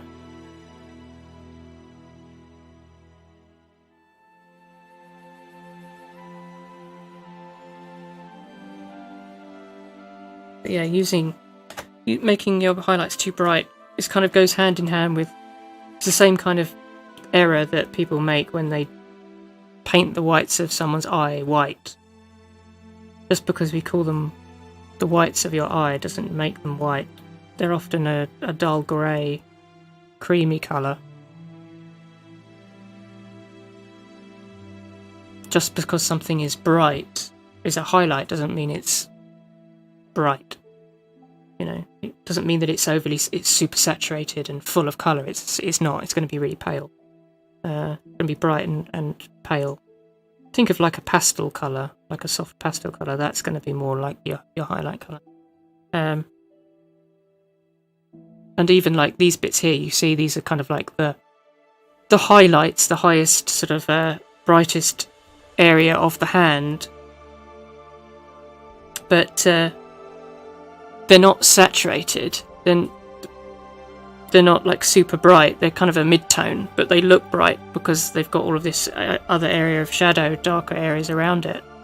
And the reason you can see like that sort of yellow tone to it is because it's not a bright white. It's like a mid-tone, so the saturation is going to be stronger. You know, saturation in your mid-tones is going to be stronger than your highlights. Saturation in your shadows is going to be stronger than your mid-tones. Your shadows will always be the most saturated.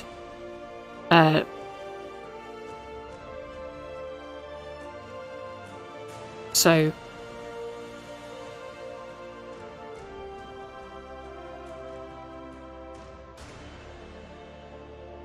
but it can be misleading because the darker a colour is, you don't acknowledge the saturation, the high saturation, because it's so dark you don't kind of see it, but it is there. It's a very high saturation or chroma you're painting.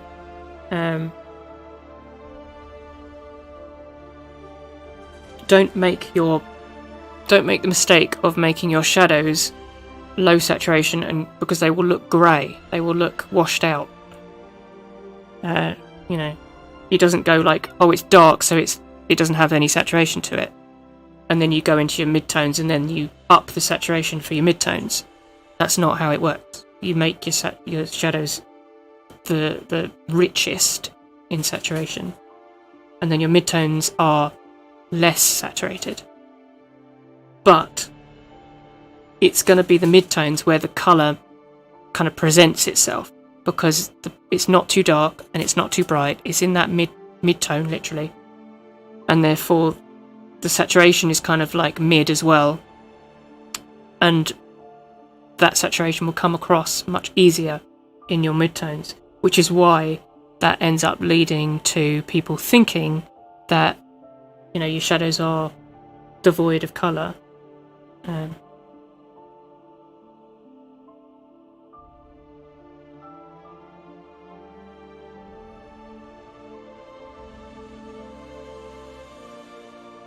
That's from a more realistic painting sort of standpoint.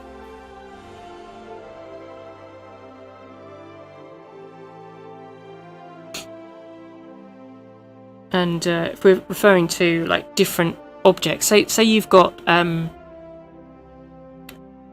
a pale blue ball.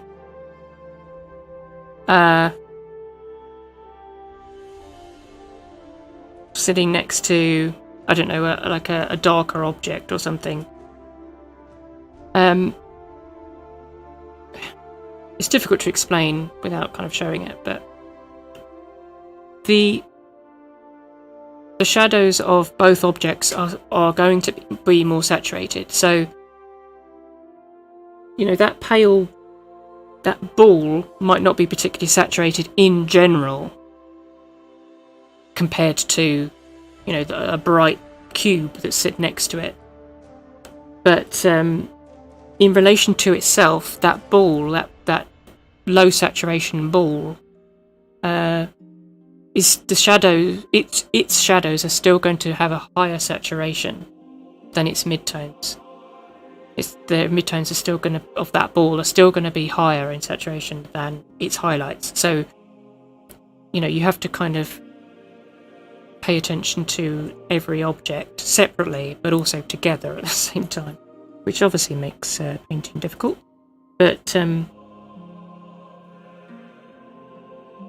it's yeah, when I say that its shadows are going to be stronger in saturation, it's in relation to itself.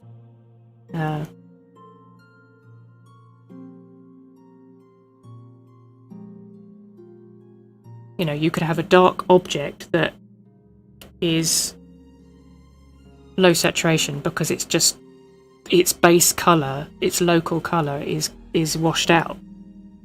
So even though it's darker than other objects around it, it doesn't mean that it's more saturated than them. But in relation to itself, its shadows are going to be stronger in saturation than its midtones and its highlights. Hopefully that makes sense in some way. A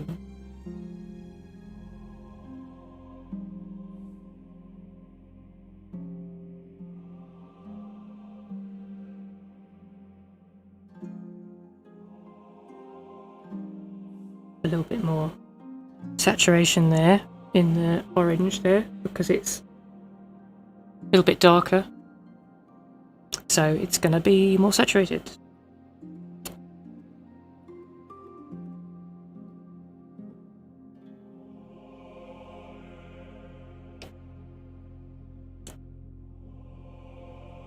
We're definitely getting there.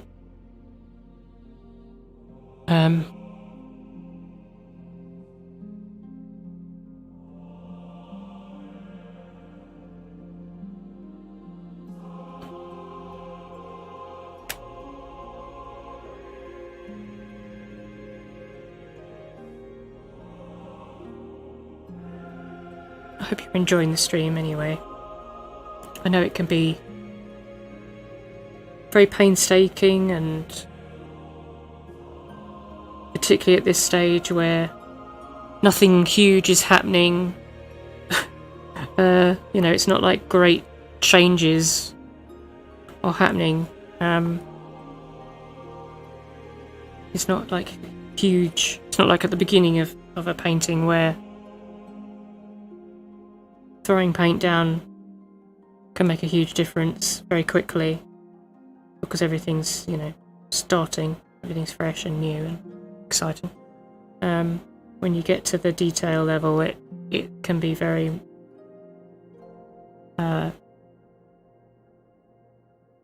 meticulous, and the progress appears to slow down.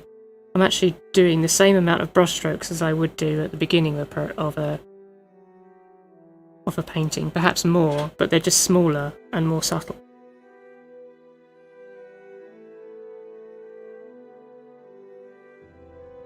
But you know, that's the way painting is.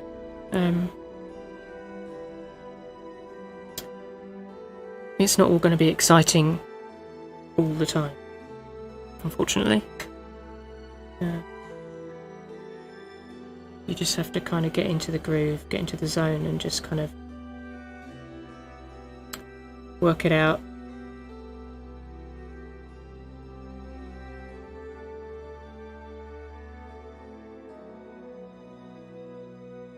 Painstakingly.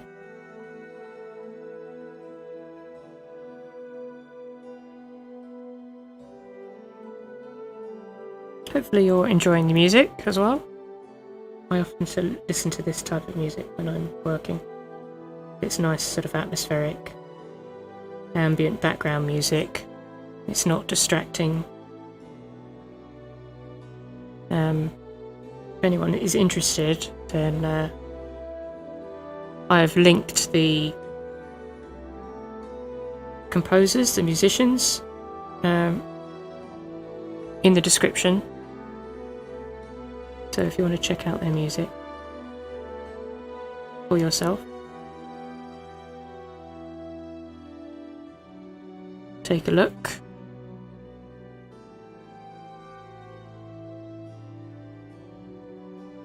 They've all been extremely kind and allowed me to live stream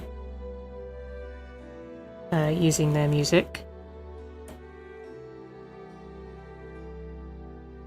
which isn't always the case, so I'm extremely grateful for them all.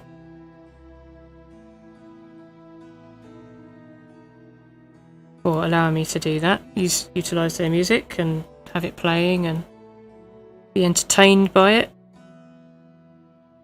Because I like getting inspired to this kind of music. I find it helps to not necessarily painting hands, but you know, if I'm kind of painting something fantasy or whatever,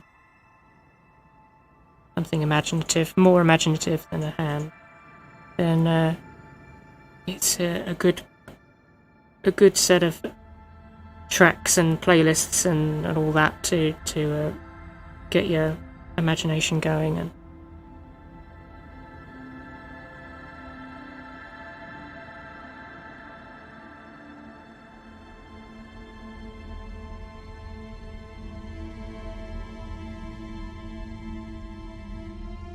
that's the beauty of the modern day internet, is that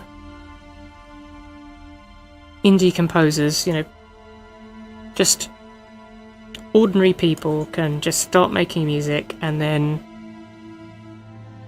gain traction and gain interest, and then, you know, start doing stuff for companies or fan projects and bring out albums and, you know, fund their creativity, and we get to enjoy it. We get to, you know, listen to what they've created, which, you know, in 10 years ago, 20 years ago, we wouldn't have been able to have done, because it would have been much more difficult for, you know, a composer, an indie composer, to do what they're doing. Same with art, you know, to build a business and be an artist. It's much more straightforward now in terms of getting your work out there than it's ever been.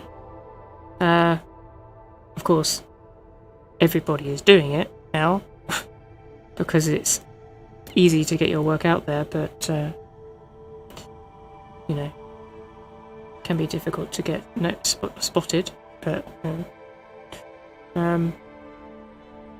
being able to get your work out there in front of millions of people is a lot easier nowadays than it was 10 years ago and 20 years ago.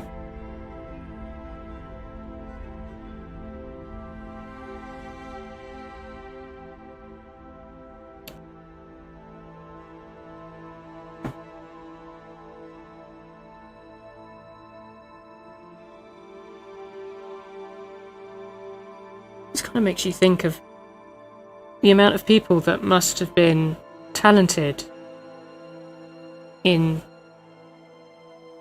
something creative, or potentially extremely talented in something, but they never had the opportunity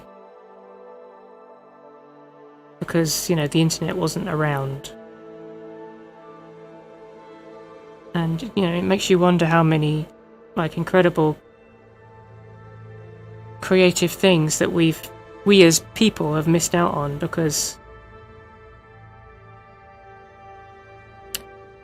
you know, people weren't discovered as they are today.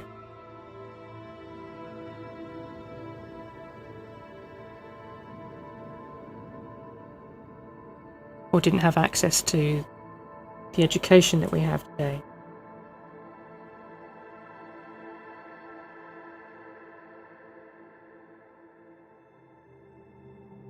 A little bit of orange there that's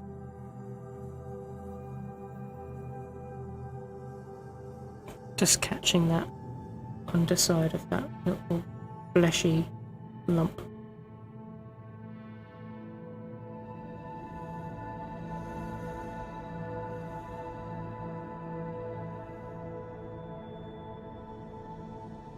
Have a bit more yellow in it there.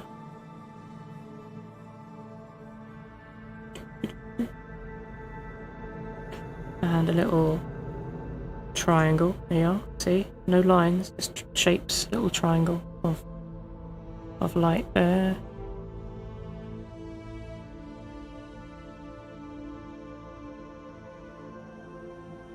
And it's kind of like a little flat rectangular bit that's coming around there.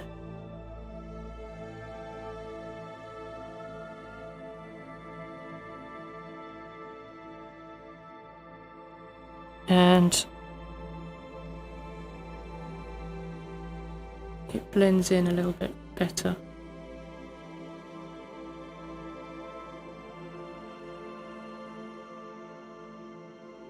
Yeah, so that's better.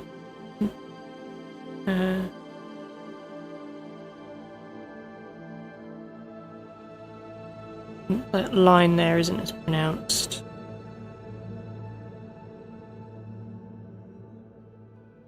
Kind of gets to that point where you're just like checking and double checking and triple checking everything and finding little subtle changes that you're like, oh, missed that bit, or oh, that needs to be further over, or that needs to be slightly bigger, or that the hue needs to be slightly more warm or slightly cooler.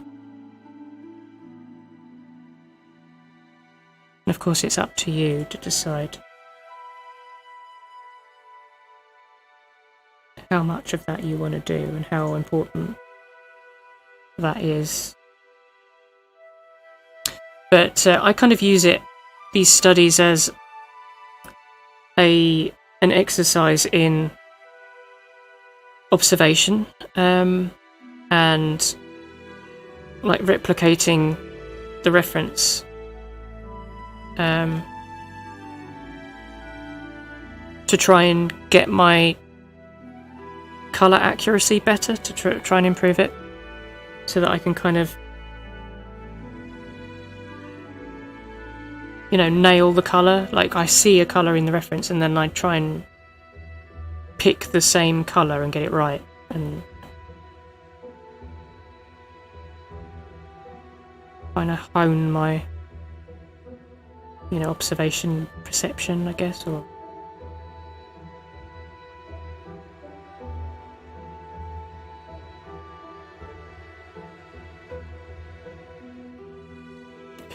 there's a little bit of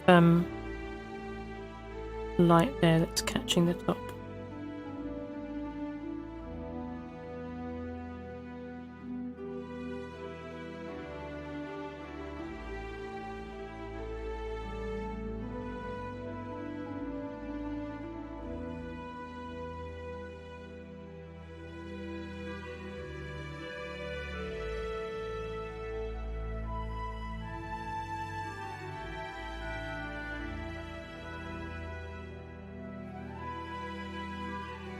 If anyone has any questions, let me know and I'll try and answer them.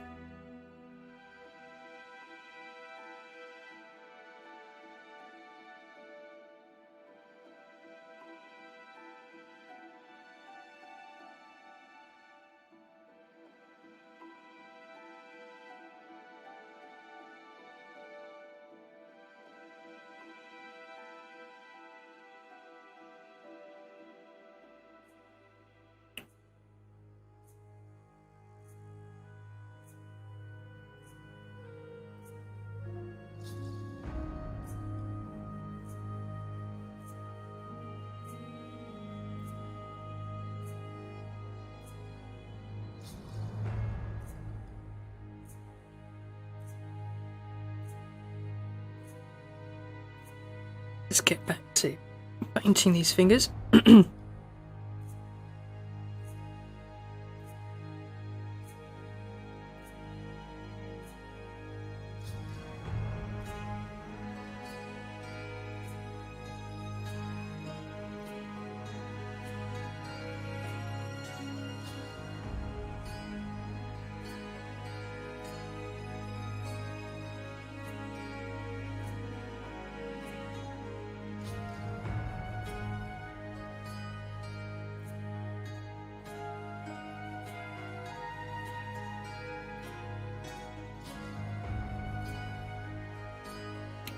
to be brighter.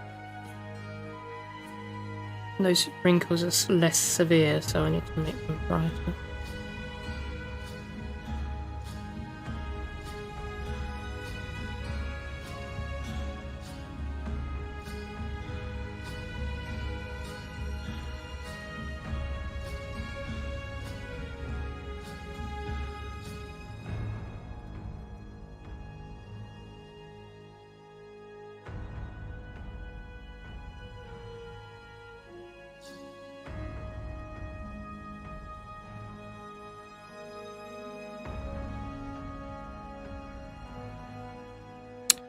Thank you all for sticking with the stream and the series in general. I'm saying this now in case I forget to say it later, but obviously I know that we've had some teething issues with the streaming software and getting disconnected and all that, but thank you for sticking with it. You have been following the series, and thank you for keeping me company. Hopefully you're getting something out of it. I know that, like I say, it can be painstaking, it can take a while, but hopefully you're, working yourself and have got me on in the background whilst you're busy. I know I like to do that. I like to watch art streams and have them on in the background whilst I'm working myself.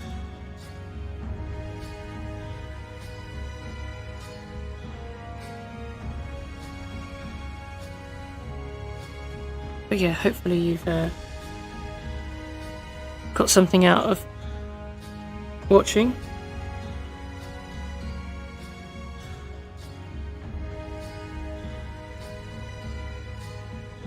Found it useful.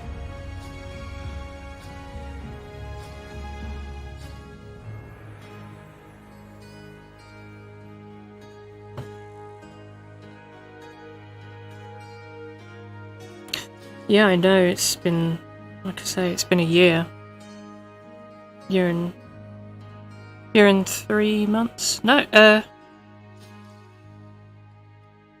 it must be a year and three or 4 months.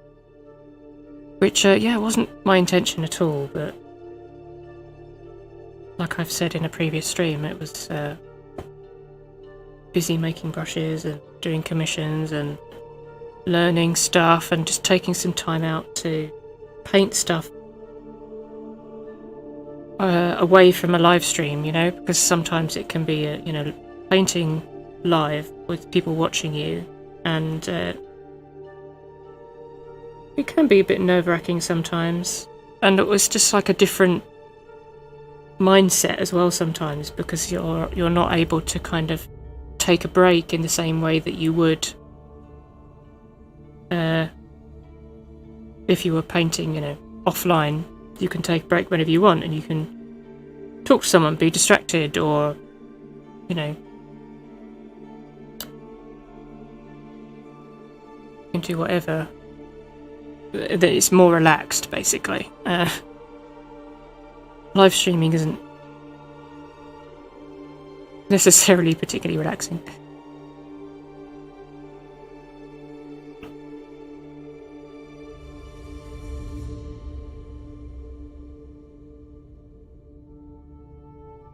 But, it's interesting in its own way, in a different way.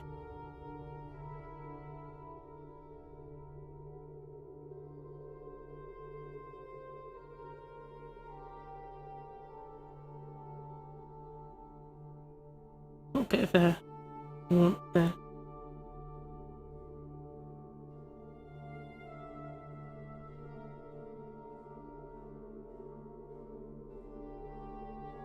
Yeah, I mean, I watched some of my old live streams. Not all of them. I couldn't watch them. I attempted to watch some of my earliest live streams, which were back from like 2018, because I've got them all saved on my computer as well as over on Twitch. and like some of it was just cringe. I couldn't cope, couldn't deal with it. I can't look at myself. I can't look at myself. I can't listen to myself and look at the artwork that I was doing.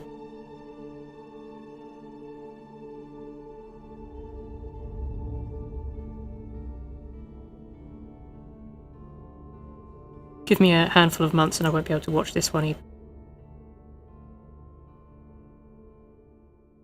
It's always a bit weird when you kind of watch yourself sort of presenting and doing.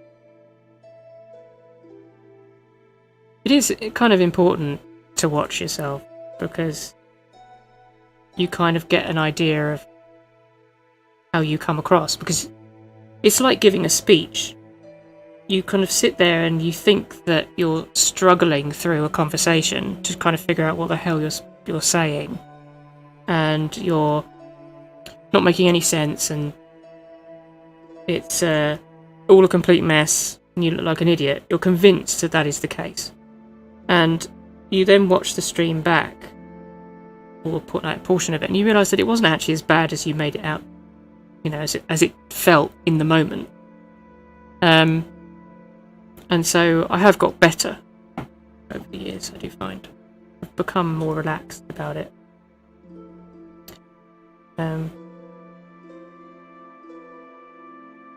Also, I'm a perfectionist, so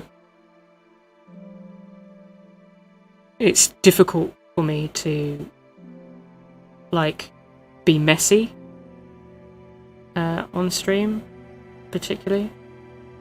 Like to, you know, if things mess up or if things don't work, or if I'm struggling my way through a painting, and, you know, my anxiety will start to go up, rather than just kind of like, you know, rolling with it and being much more relaxed and chill like some people can be. For me, it's like I just want to dig a hole and die. No, not that extreme, but you know, it's just a bit like, oh, I don't like it. Don't like that feeling.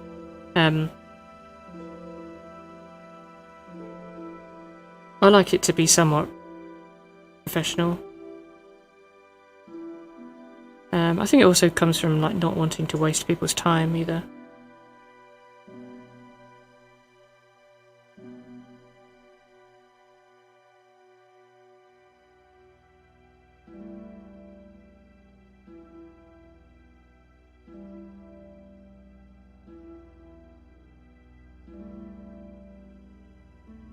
But yeah, referring back to my previous stream, sometimes I would be like a bit overboard and was trying to be a little bit too, I don't know, a little bit too professional, maybe a little bit too sort of like trying to do my best at all times, and it was just like, just calm down. You don't need to do all that.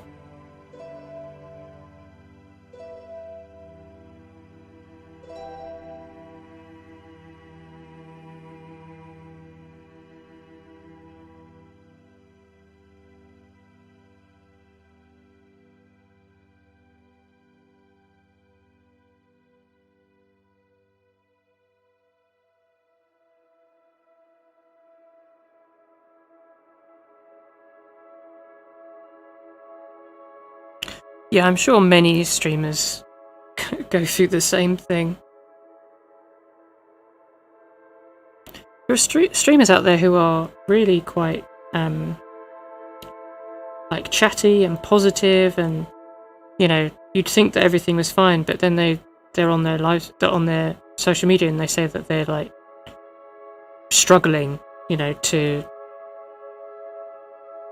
and they're having a bad week, but then they've been live streaming and you wouldn't know at all because they are just able to, you know, fake it and cover it up, and you know, and some of them that say, you know, come across as extremely confident and are not at all, and they're really self-conscious, and like for example, I am very introverted, in real life. But I can do live streaming. I can do that. In my own way, anyway. Obviously, I'm not as high energy as a lot of streamers. That would just be exhausting, frankly. But yeah, I'm not the sort of person that wants to have a spotlight on them.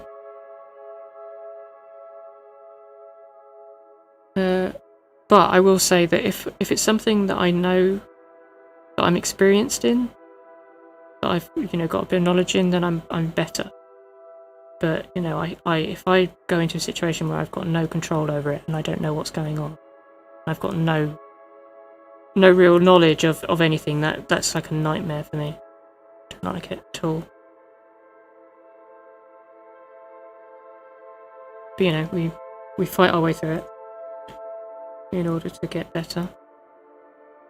But yeah, so like streaming was very, very nervous when I first started.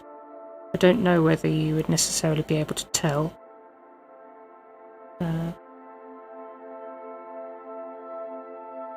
But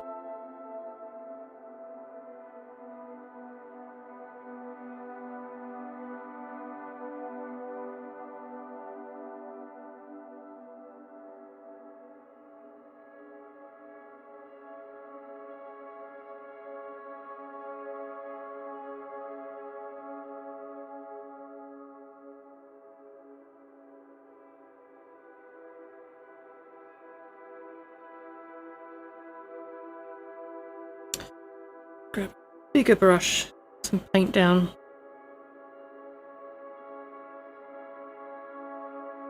I'd originally painted this a little bit too dark. I mean, I was doing the shadows and midtones, but now is the time to add some of that reflected light that's bouncing up from below. And having a bounce light is a really great way of adding dimension to your shadowed areas, because otherwise that would all be dark under there and it would just be black. And it would be flat, of course. So having a little bit of light bouncing up and hitting the underside just helps illuminate it enough so that it gives some dimension. So then you end up with like a shadow, a core shadow in the center of the finger, with a stronger light on top and then a fainter bounced ambient light underneath. And it just helps you to add more dimension.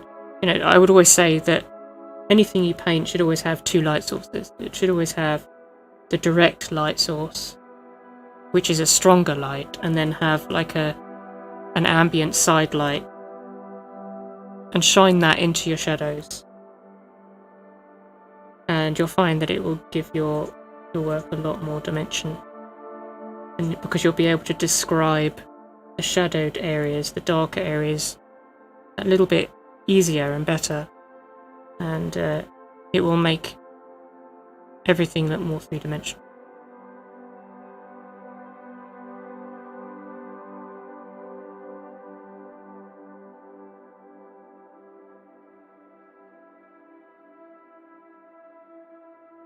What was the first image I did on Livestream?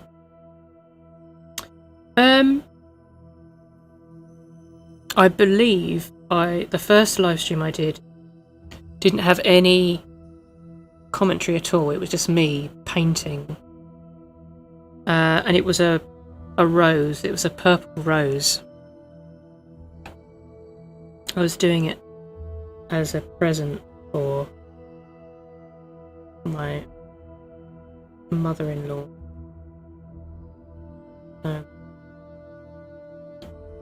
Trying to win her over, as you do. And so I was painting that It seemed like a good idea at the time. I think I only worked on it for one live stream, actually. And then the second live stream I did was a portrait of a woman or a girl in black and white. And I had commentary for that one. I had a microphone for that one. So.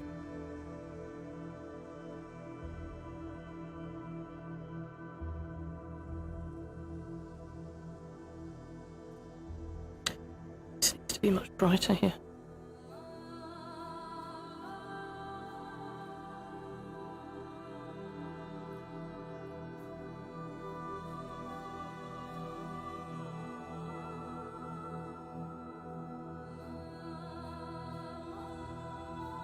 But I will say that,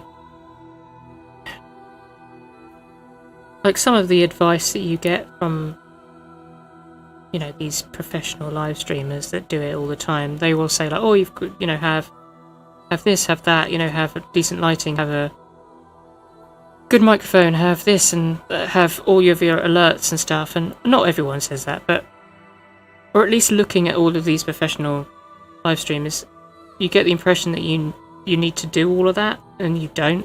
You really don't. You don't even need a camera. If you don't want to be on camera, like facially, then you don't have to do that if you don't want to. You don't have to have a microphone.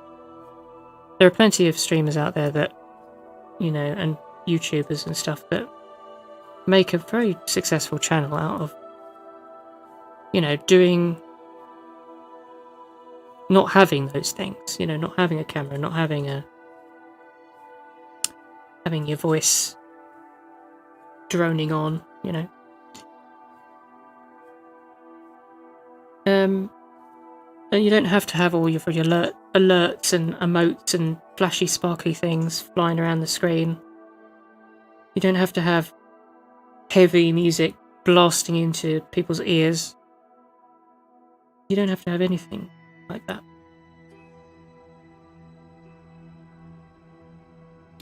At least certainly not to get started, you know. Like I said, I started without any microphone. I just sat there with some music playing and painted. I had a camera though, but it was like an old, very basic webcam sort of thing. So, you know, it was, all of it was good enough to start with. So.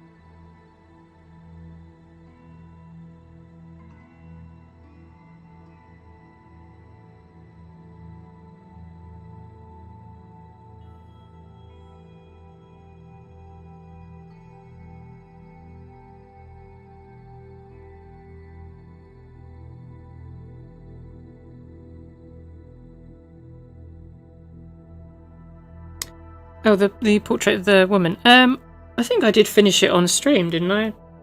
I don't think it was it was a study, so it wasn't like my intention to kind of flesh it out into like a finished thing, a finished illustration. However, it was popular. People enjoyed watching it, so that was a good boost actually to have, you know, that like right at the beginning of my live streaming career, because it made me realise, okay, so people are interested in watching. You just have to kind of pick the right subject matter, and then, as you will know, at least, I then did really long series, thinking that, you know, people aren't going to be interested in this, they're going to hate it. But actually the opposite was true. People really enjoyed dropping in every week to see my progress on this like really long, involved painting, because for them, what people were telling me is that they rarely saw that on live stream. They rarely saw that like a full process of a huge illustration. And they were actually getting, you know, at least from what I was doing, from the little I was doing, they were actually getting, you know, a proper look into what it's like to to paint a really detailed painting over a prolonged period of time, and watching someone stick with it and actually finish it, not give up on it. So that has its own, beneficial nature to it. So I guess what I'm saying is that just do whatever you feel is what you want to do. If you are interested in streaming, do whatever you feel is right for you, and you'll find an audience. People will follow you and be into what you're into. I guess just don't overreach straight away. Keep it small, keep it simple, and then see how things pan out, and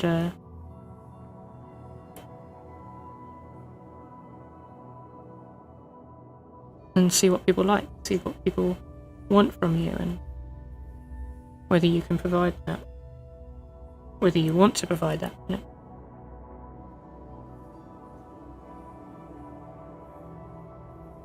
Another thing is that I found that you get some horror stories about live streaming, and the sort of people that might drop into your live stream and cause havoc and just be generally annoying. And thankfully that's very rare for me anyway. I don't know why that is. Maybe I'm not mainstream enough. But I feel I've been very lucky with the community that, you guys, the audience that have dropped in over the years. No troublemakers yet. Maybe that's the thing. If you can't see who the troublemaker is, maybe I'm the troublemaker. Maybe it's me. Maybe I'm the problem. Probably true. I'm the chaos.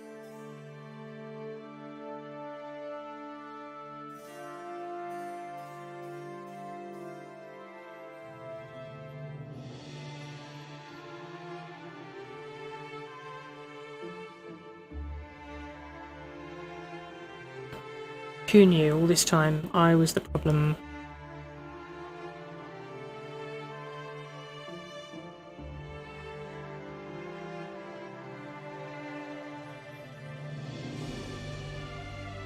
That probably is. I mean, I'm being silly. I'm just joking, but that is actually like quite an important thought, really. To if things aren't going well with your videos or your live streams, don't blame the audience. Don't blame the live stream. Don't blame everything else but yourself. Sometimes it can just be that you picked the wrong topic, or you just didn't do a good enough job, and try again next time, sort of thing, or whatever it might be. Or maybe you streamed at the wrong time. It could be a whole multitude of reasons that something didn't work out, and sometimes you were the problem. You're the thing that got it wrong, and so you have to kind of be objective. I guess is what I'm saying, and not be above being self-critical and looking and studying, going, okay, maybe I got that bit wrong.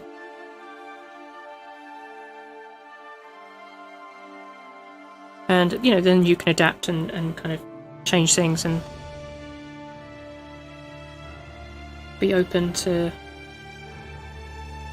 changing things up, switching things up.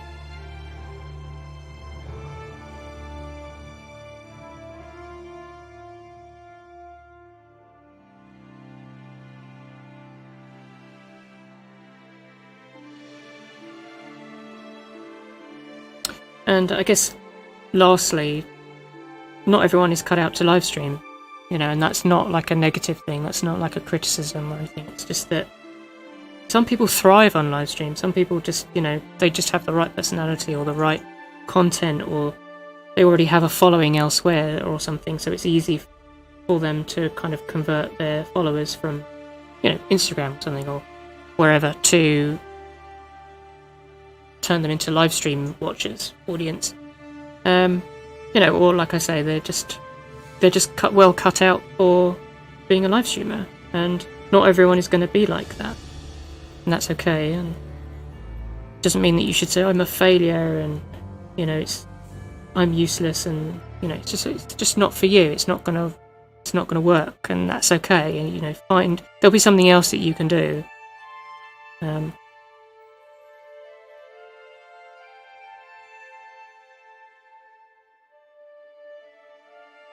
Same with anything, any job really.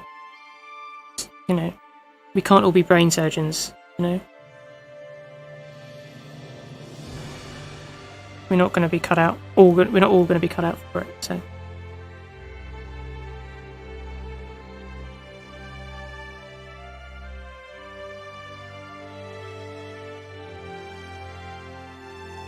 but the difference is that you can safely try live streaming. You know, maybe don't try being a brain surgeon if you think you're not cut out for it. That might not go down too well, but, you know, you can safely give live streaming a go. It's not life-threatening, you know. It's not that serious.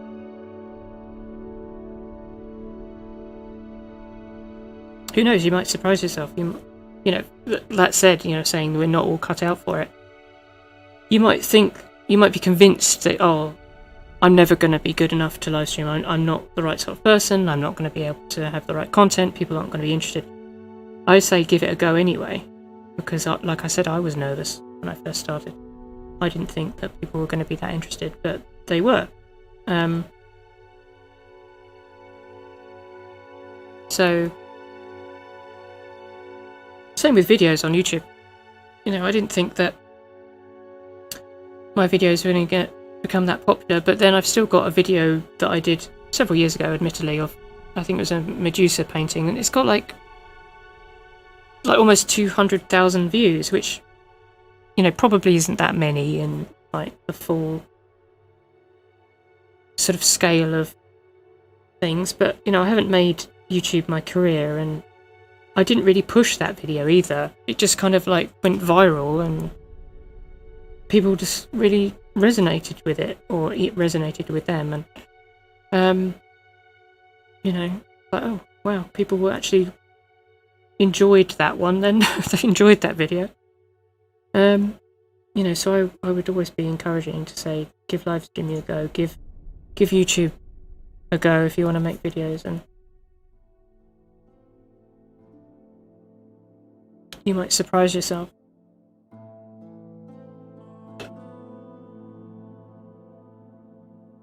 It might be the making of you.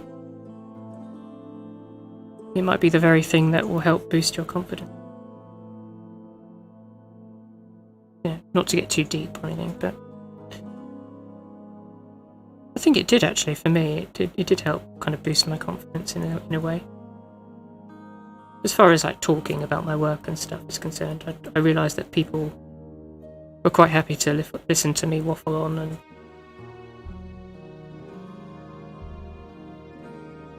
which was a surprise to me. So yeah, give it a go.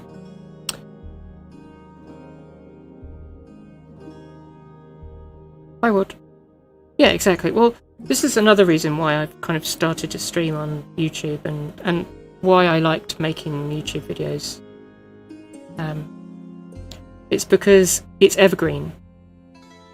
You know, some of my videos that are 14 years old on YouTube, which seems mad to me, but they're still being watched. People are still watching them, and they're still commenting and enjoying them. And the comments have kind of like dropped off the older the video gets, because they think that it's like, oh, it's an old video, it's not really important to make a comment on it anymore now, so they kind of don't bother so much. But they still watch. I can see the statistics. And that's what I love about YouTube videos, and hopefully these live streams, it means that just because I'm live now doesn't mean that, you know, it ends and that's the content done and over and it's worthless. People will watch this video hopefully for the next 14 years, you know, and they'll hopefully get something out of it for years and years to come, and that's one of the things that I really like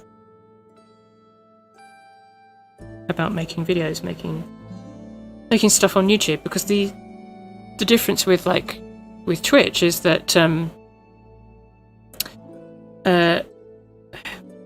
once the live stream is over, it's kind of done, and people go to Twitch for live video, and they're less likely to watch your live streams once they're video on demand, once they're in your archive, because it's not as easy to kind of scroll through and search for videos in someone's back catalogue over on Twitch than it is here on YouTube.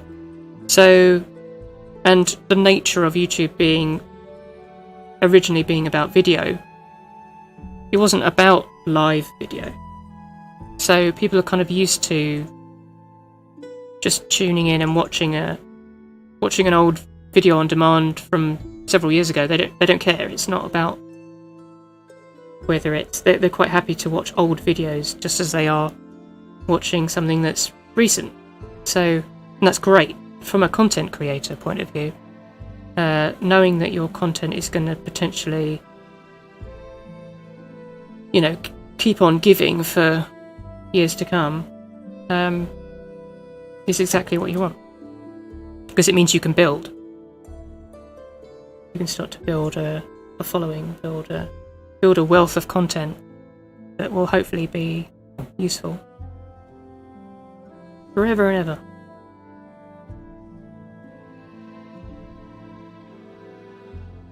Yeah, it's a constant schedule with streaming as well, which is easier to do, I think, when it's what you do for a living, because you don't necessarily have another job, or you don't have anything else that demands your time in the same way. So you can kind of say, well, this is what I'm doing. I'm going to go and you know, I'm going to be live streaming every day, or every 3 times a week, or every week at some point.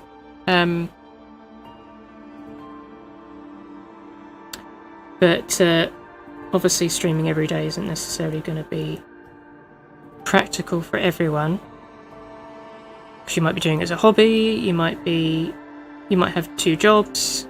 Like, for example, I do commissions, so I have to split my week between doing commissions and a bit of personal work if I can, and live streaming whenever I can, sort of thing. So it's not as kind of as easy as like if I were a full-time streamer to, you know, jump into a schedule and stick to it. But, you know, it probably doesn't matter how often you stream necessarily, but how regular you are, like sticking to that schedule.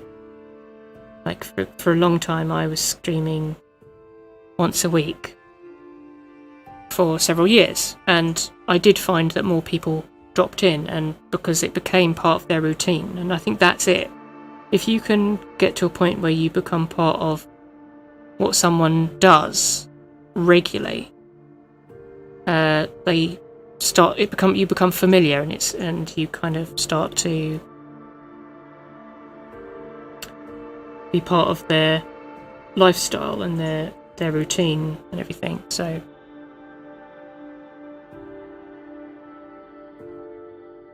and, you know, once they find someone that they enjoy, they tend to stick with it. They don't kind of like abandon you. They stick with you, and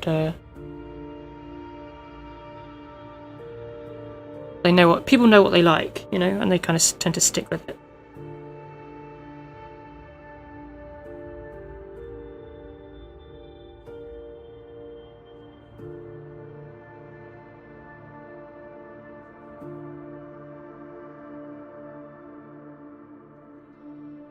Yeah, exactly. It needs to be consistent.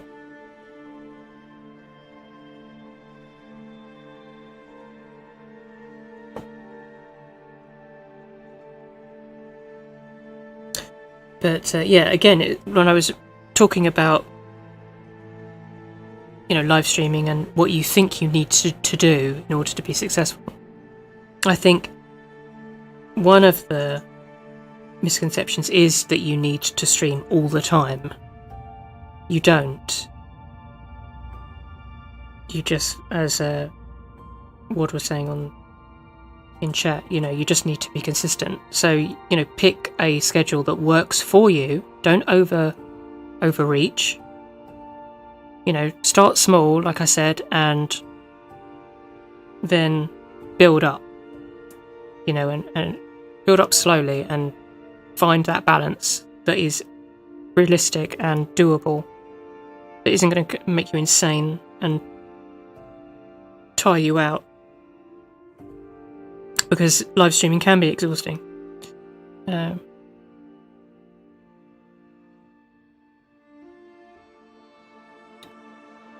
So yeah, one of the misconceptions is that you need to stream all the time.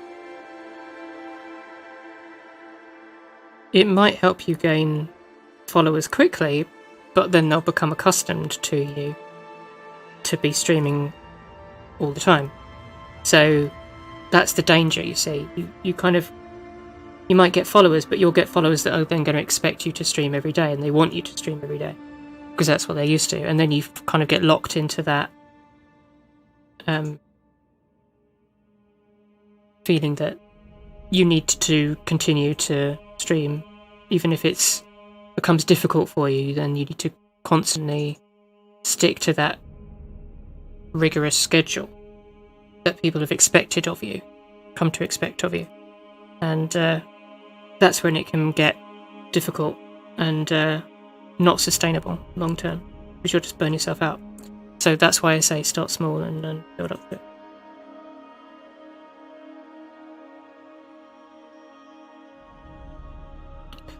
And that's kind of what I'm doing right now. Like I say, I've recently started streaming on YouTube, so, you know, you start small and you build up to it, and hopefully as I, you know, continue to stream here, then the audience will get bigger and people will drop in more, and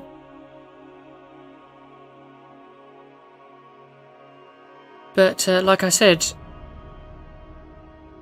on YouTube it's evergreen content, so, you know, even if people can't necessarily drop in live, they can still catch my video on demand afterwards.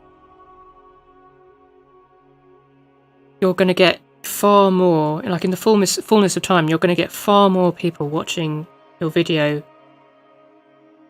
you know, offline on, you know, video on demand than you ever will having, you know, a live audience.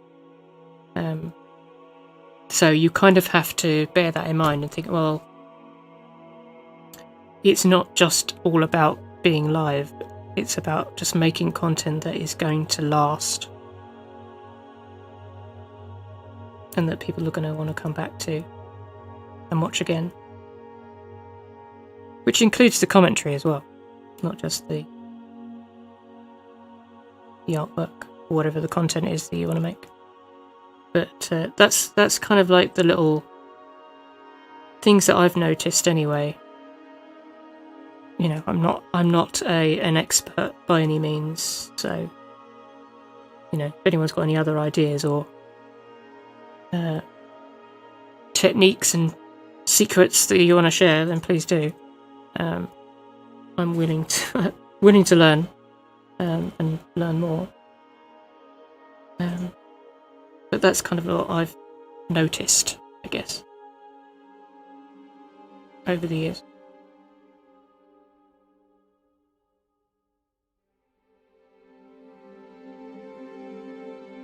That needs to be much brighter. I've made that too dark.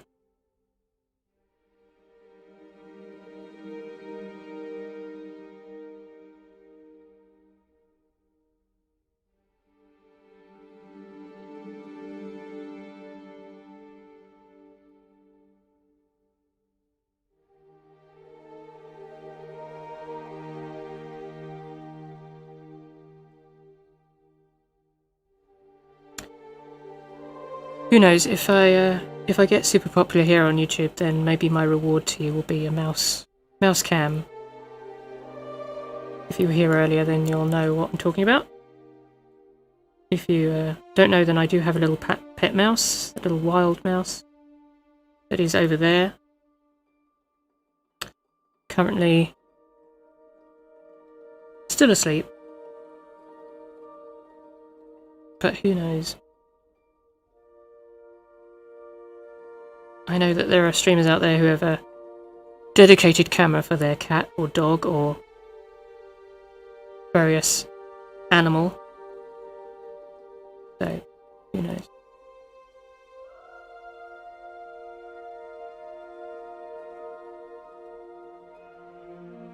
I remember watching a streamer some time ago, actually, who had a budgie. And it used to, like, hang upside down from the microphone stand and would just, like, spin around.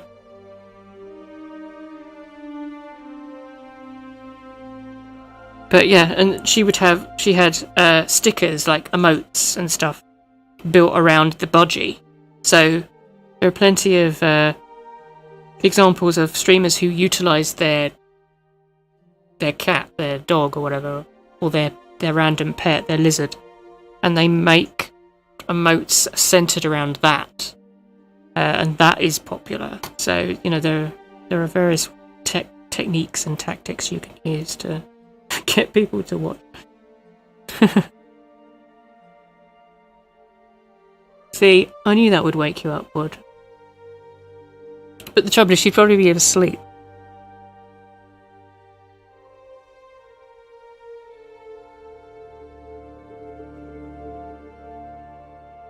Not that you'd care. People would tune in just for the potential glimpse of the little mouse. No, we never named her, really. She's just called Mouse, or Mook Mouse. There was talk of calling her Brindle at some point, but she's just a little brown colour. But we just went with Little Mouse, because people would refer, how's the mouse? You know, how's the mouse doing? So we kind of just called it Mouse.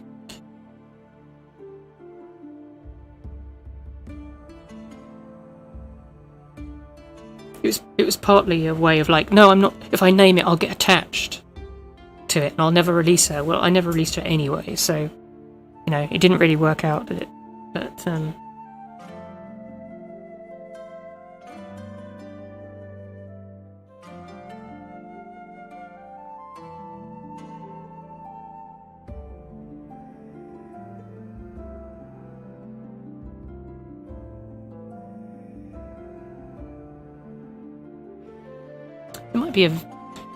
it might be a way of me showing you a photo of her, I think. Somewhere? Do I still have it? I hope I haven't deleted it.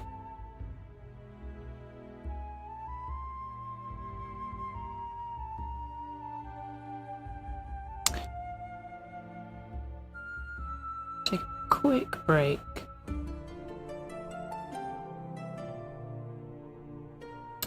I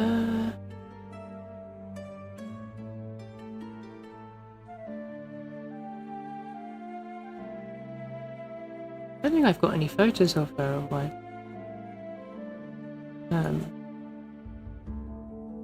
on my computer. They're all on my phone.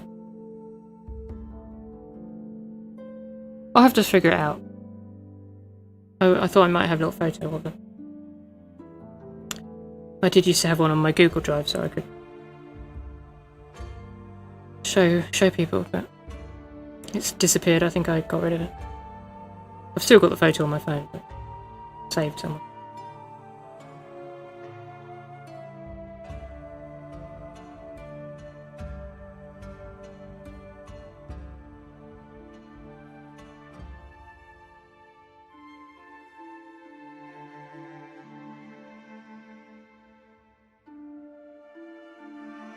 But if you remind me at the end of the stream, I might be able to take another look.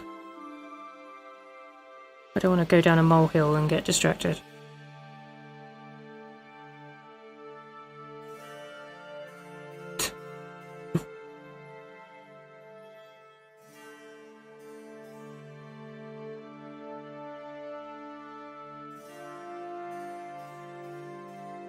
But yeah, you see, that would be a way to do emotes. I'd do little pictures of a little mouse, you know, with various emotions. Because I've got no idea what, you know, in the fullness of time when I get emotes for this YouTube channel, whatever it would be, then I've got no idea what I would do for emotes.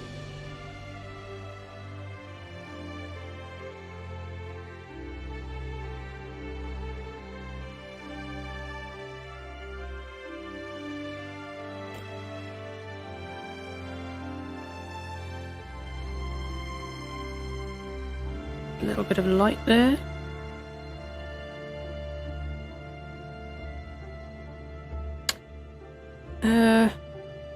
That needs to be cleaned up there.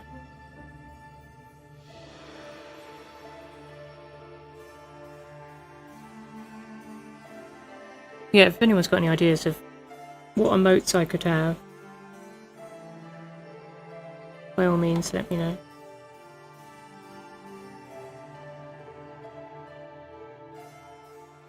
The thing is, I'm obviously not a cartoonist, so all of my artwork is too detailed to make like emotes out of it. Like any of the little fantasy characters I've painted, I can't really make emotes out of those.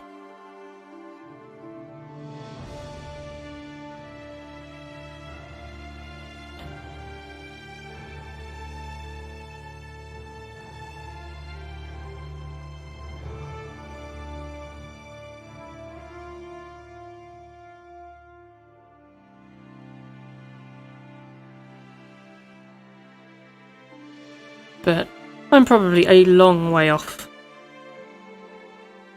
getting emotes. I think it's part of the monetization type stuff. I used to have monetization on my YouTube channel, but then I forget which year it was, I think it was 2020 or something, or maybe earlier.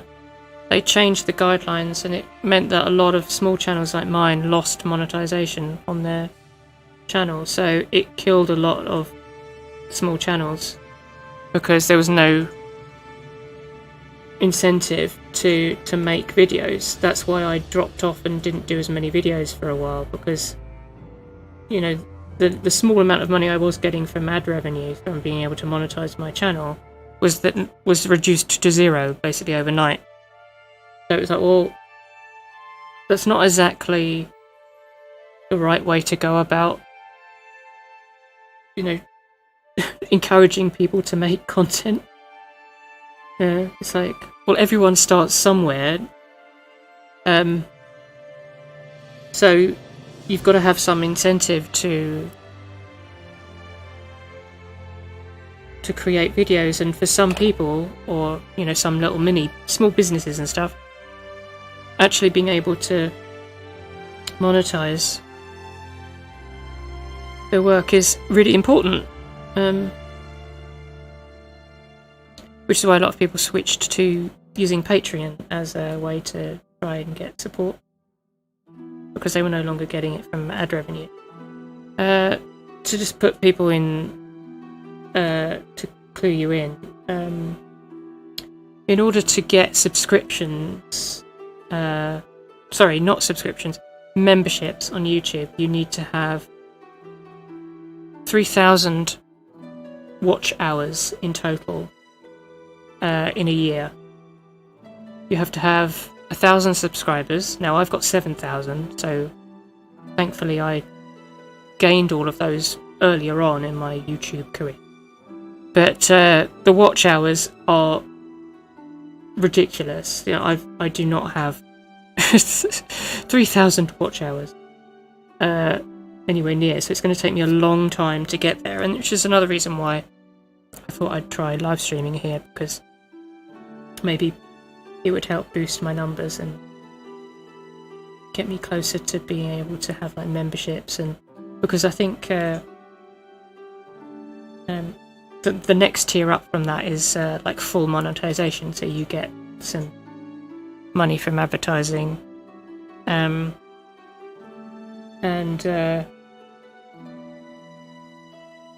you can also have super chat, which is like live donations during live streams and stuff, or you know, various different ways that you can organically make some money from your content, which won't break people's bank, you know, and won't tie anyone into sort of, you know, Patreon stuff if you don't want to do that and all of that. But that full scale monetization is 4,000 watch hours and 1,000 subscribers. I'm not sure why there's such a huge jump from 0 to 3,000 and then such a small jump from 3,000 to 4,000. So they have changed various bits and pieces, but it's not enough in my mind. I think that this should be lower. I think 1,000 watch hours is perhaps more than enough. If at all, it's like, what's the point? I don't get it. I don't get why YouTube doesn't want to support its creators to try and, because it's only going to encourage people really to create more content. You know, if they can get a bit of cash back from the advertising and stuff, then they're going to be able to make more stuff. They can afford to make more stuff. It's not about being greedy. It's about making it a viable option as a small business or whatever it might be. I'd love to make more videos, but I can't afford to do it because there's no money in it for me at the moment. The only way that I can get funding is to do commissions, or Patreon, or sell brushes, sell my brush packs, that sort of thing, sell prints. And you'd think, oh, there's plenty of things. It's like, it's still not enough to pay for the hours and hours that go into live streaming and making videos. It's not enough to live off. And yeah, if YouTube finally opens up monetizing again at some point, it would make a huge difference to a lot of people. So it's very frustrating, but never mind. I'm just going to focus on that goal and try and work my way towards it. So.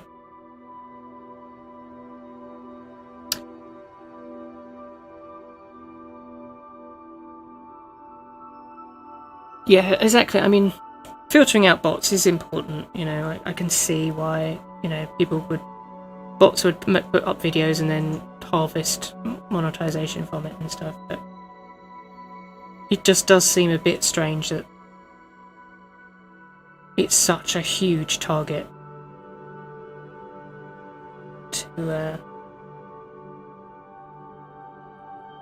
to reach, particularly if you're wanting to create fairly niche content that isn't going to be like mainstream stuff.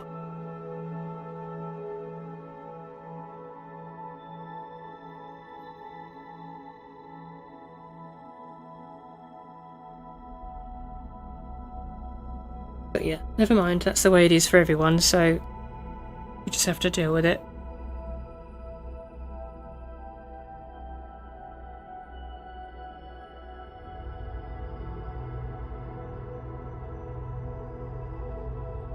But yeah, it doesn't benefit really any creator, because you think, oh well, maybe there's less competition then, but it's not the case. You know, it's only damaging smaller creators.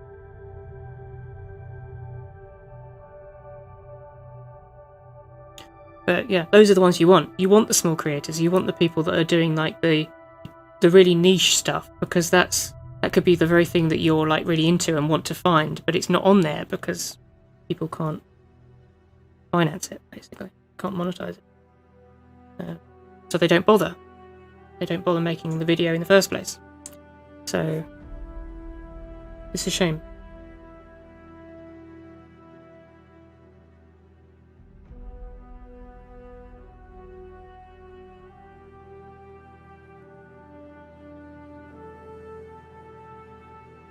Again, it kind of goes back to that comment I made earlier when, imagine the people that kind of didn't do something because things weren't available to them. Well, monetization, being able to monetize their content is one of those things. If people can't do that, then just imagine the amount of content that we as people have missed out on because someone decided it wasn't viable, they couldn't afford to do it, and yeah. Never mind.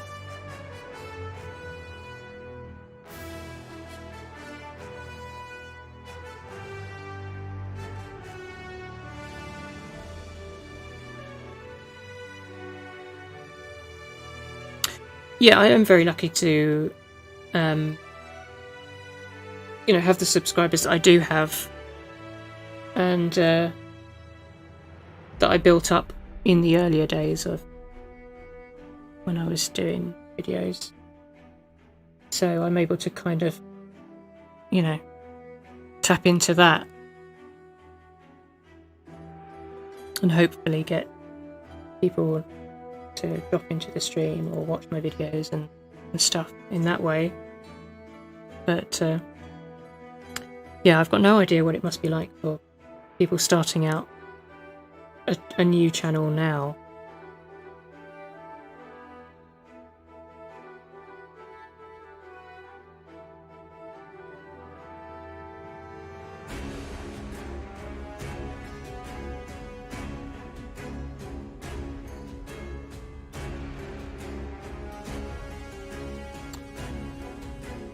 A bit brighter there on fingertips.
Take care, thank you for dropping in. I'll be logging off shortly myself. So I'm just bringing this artwork to a close.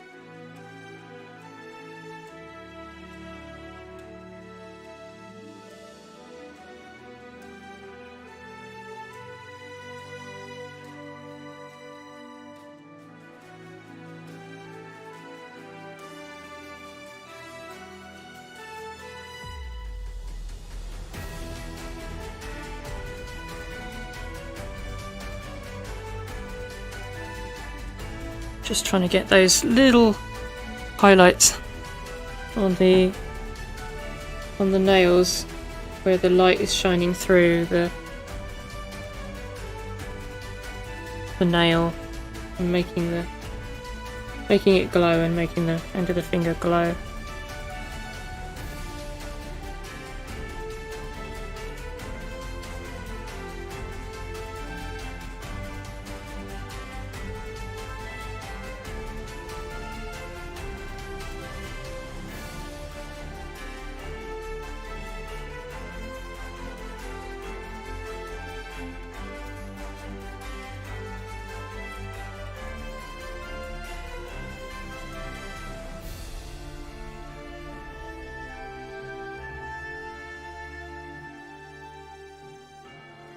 Bit of a pink glow there, a little bit more.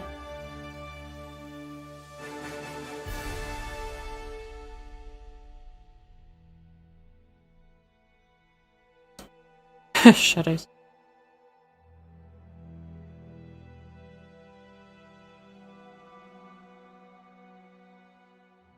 Confusing shadows.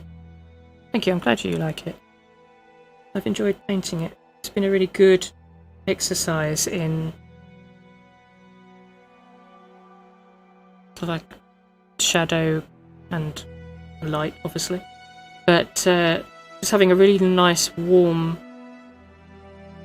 light with that sort of greenish blue shadow, and you know, trying to make something detailed and somewhat realistic, but at the same time not take it so far that it becomes over rendered.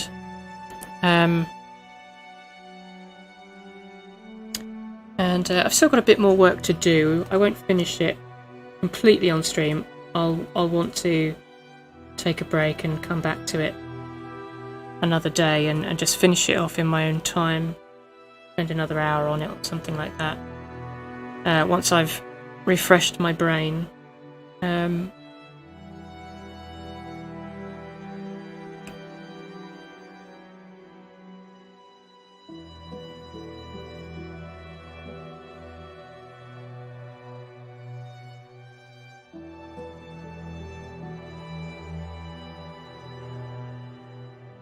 But yeah, it's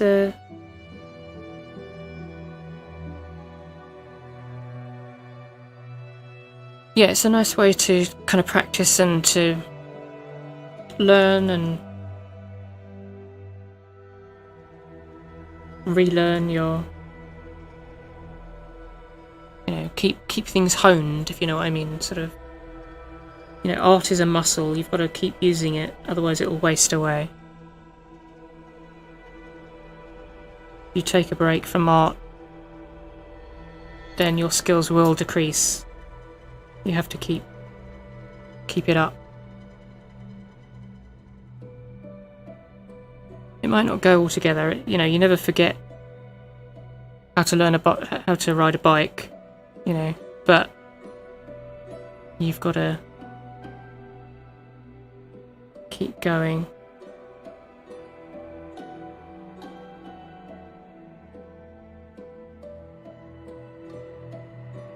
Keep practicing.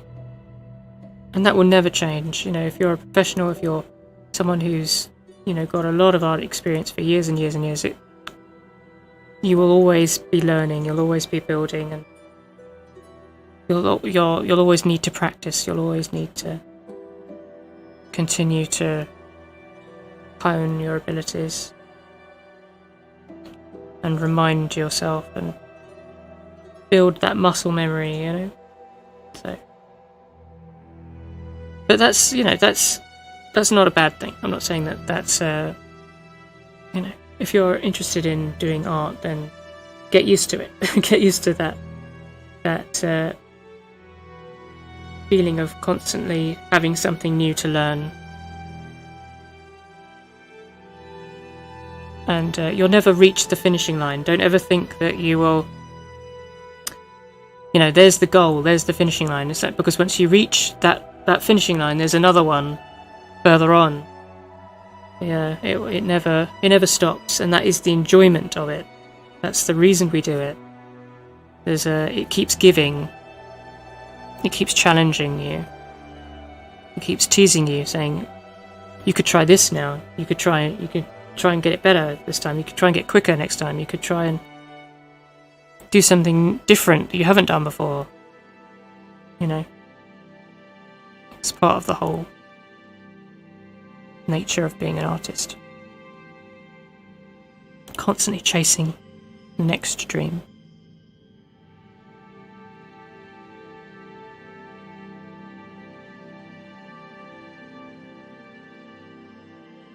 Or the next Warhammer model.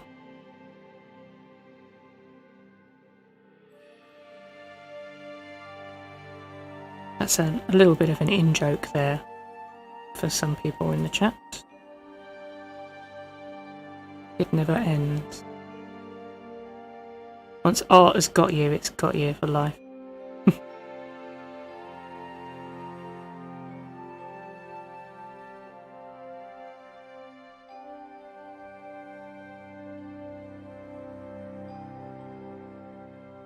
Things are finished when you're happy with it, I would say. When you're content. I would say that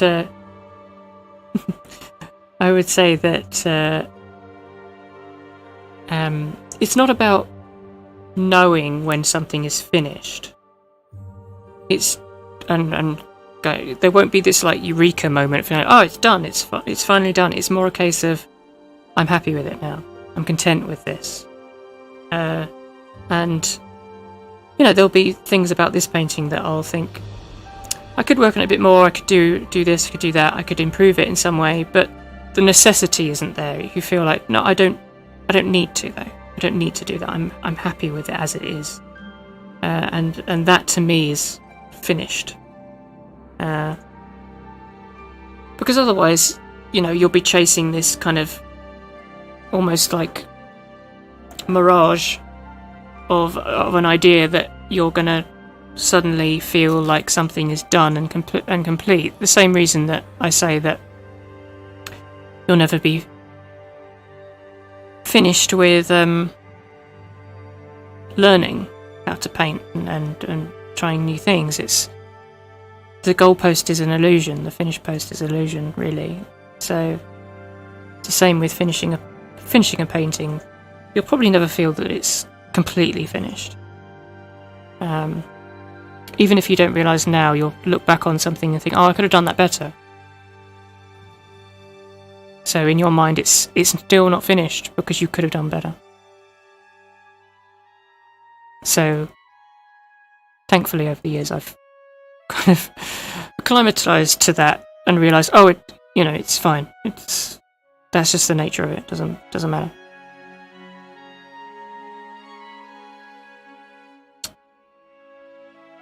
But yeah, with all that said, art, I would say, is extremely rewarding. However you choose to do it, whether you want to be a drawer, a painter, a sculptor, a photographer, a jewellery maker, a warhammer, war games, miniature painter, whatever it might be.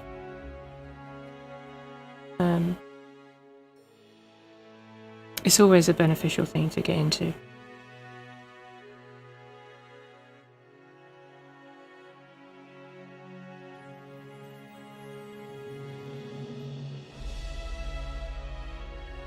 Because, speaking from someone who has always been into creative things and from a very early age,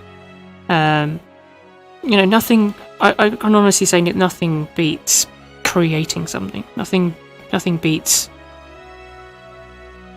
the fulfillment that you get when you make something yourself.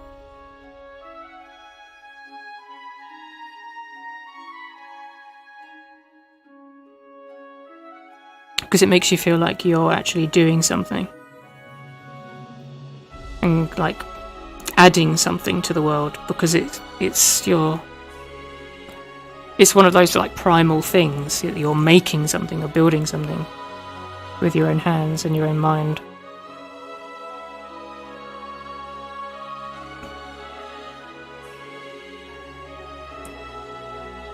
But yeah, it doesn't have to be that profound, but, you know, it's fun. And you get a boost of, you know, endorphins or whatever it would be that makes you feel proud of what you've achieved.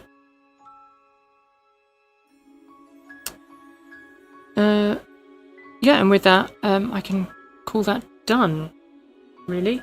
Let me zoom out. So, let me just zoom out a little bit further.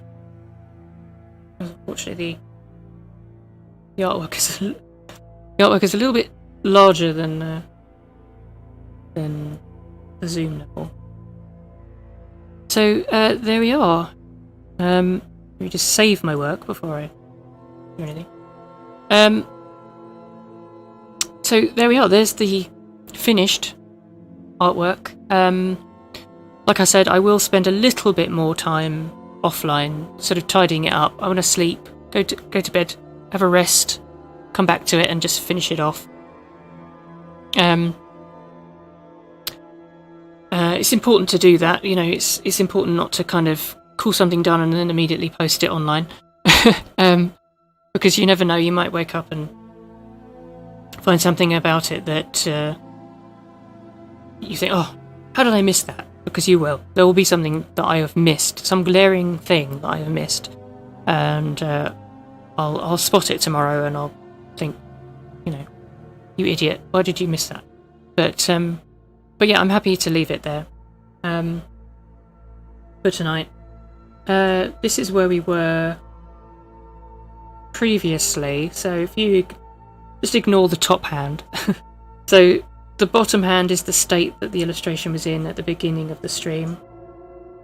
And there we are now. So that was before the stream, that was after. So yeah, we got a fair amount done. I'm surprised, actually. I mean, we are at 3.5 hours, so normally the live stream would collapse and cut out at about 2 hours, 2.5 hours. So thankfully the YouTube and the live streaming gods have smiled on us tonight and haven't caused us any issues. So I think finally, at the very end of the series, I finally managed to figure out the settings and produce a smooth, problematic-free stream. So you're welcome, I guess.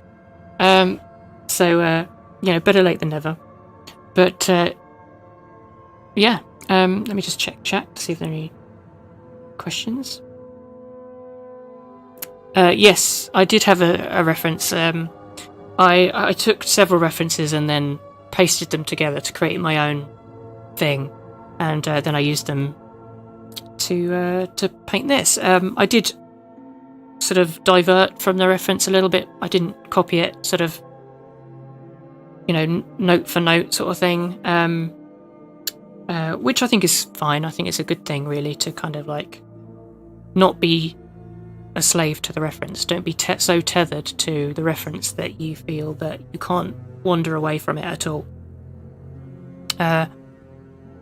Because, you know, it's important to be creative, obviously, to be expressive, and, you know, to do so in various ways. So don't feel too tethered to a reference. But I will always say to use references, and because reference gives you knowledge. It gives you a solid base to work with, and in doing that, in having more knowledge, then you'll find that the finished piece will be more accomplished, and it will feel more. There's a word for it which is escaping me at the moment, but it will just feel more professional and accomplished, and yeah, there is a word, but I can't think of it right now. My brain's died after 3.5 hours. It's now 2 a.m, so it's not surprising. But yeah, always back up your work with a reference, including fantasy. If you are, I would say especially fantasy, if you are trying to make convincing fantasy, which maybe you aren't, but if you are, then always gather as many references as you can from real life, in order to infuse your fantasy with a sense of believability, because it will make your design feel so much more immersive and convincing. and have more depth and have more lore and story and narrative and, you know, life to it in a way that you might not expect. So always gather as many references as you can. In fact, be a hoarder, like be me. Hoard your references. I've got folders of references that are years old, and I've kept them all this time, and sure enough, I will at some point, you know, have a commission or a personal piece or whatever it might be, and I will go to my reference folder and I will find a reference that is perfect for what I need, and it will be something that I've collected years ago. And so build up that reference library on your computer and back it up, make sure it's backed up and save it. And yeah, because it's a wealth of information that is going to be so useful to and probably imperative to building a convincing semi-realistic fantasy realism, or indeed photographic realism if that's what you're interested in doing. So definitely get a a lot of clarity and detail. Yep, exactly, but hopefully a good balance between the two. So yeah, keep an eye out on social media, because I will be posting it at some point if you want to see the finished final thing. And yeah, that's it from me. So take care, everyone. Thank you for watching. I hope you enjoyed it, and if you'd like to see more, do let me know. Subscribe and follow to the channel, and you'll be notified when I go live next. Please consider supporting me on Patreon, and if you'd like to see more, you know, more work from me. As far as live streams are concerned, I would like to do some more. I haven't got anything planned in terms of ideas, so if for the next stream. Whether that will be next week or the following week, I'm not sure yet. Depends on my day job. I need to kind of get some work done for that. But hopefully I will be back next week. Like I said, do subscribe and follow, and you'll be notified when I do go live next.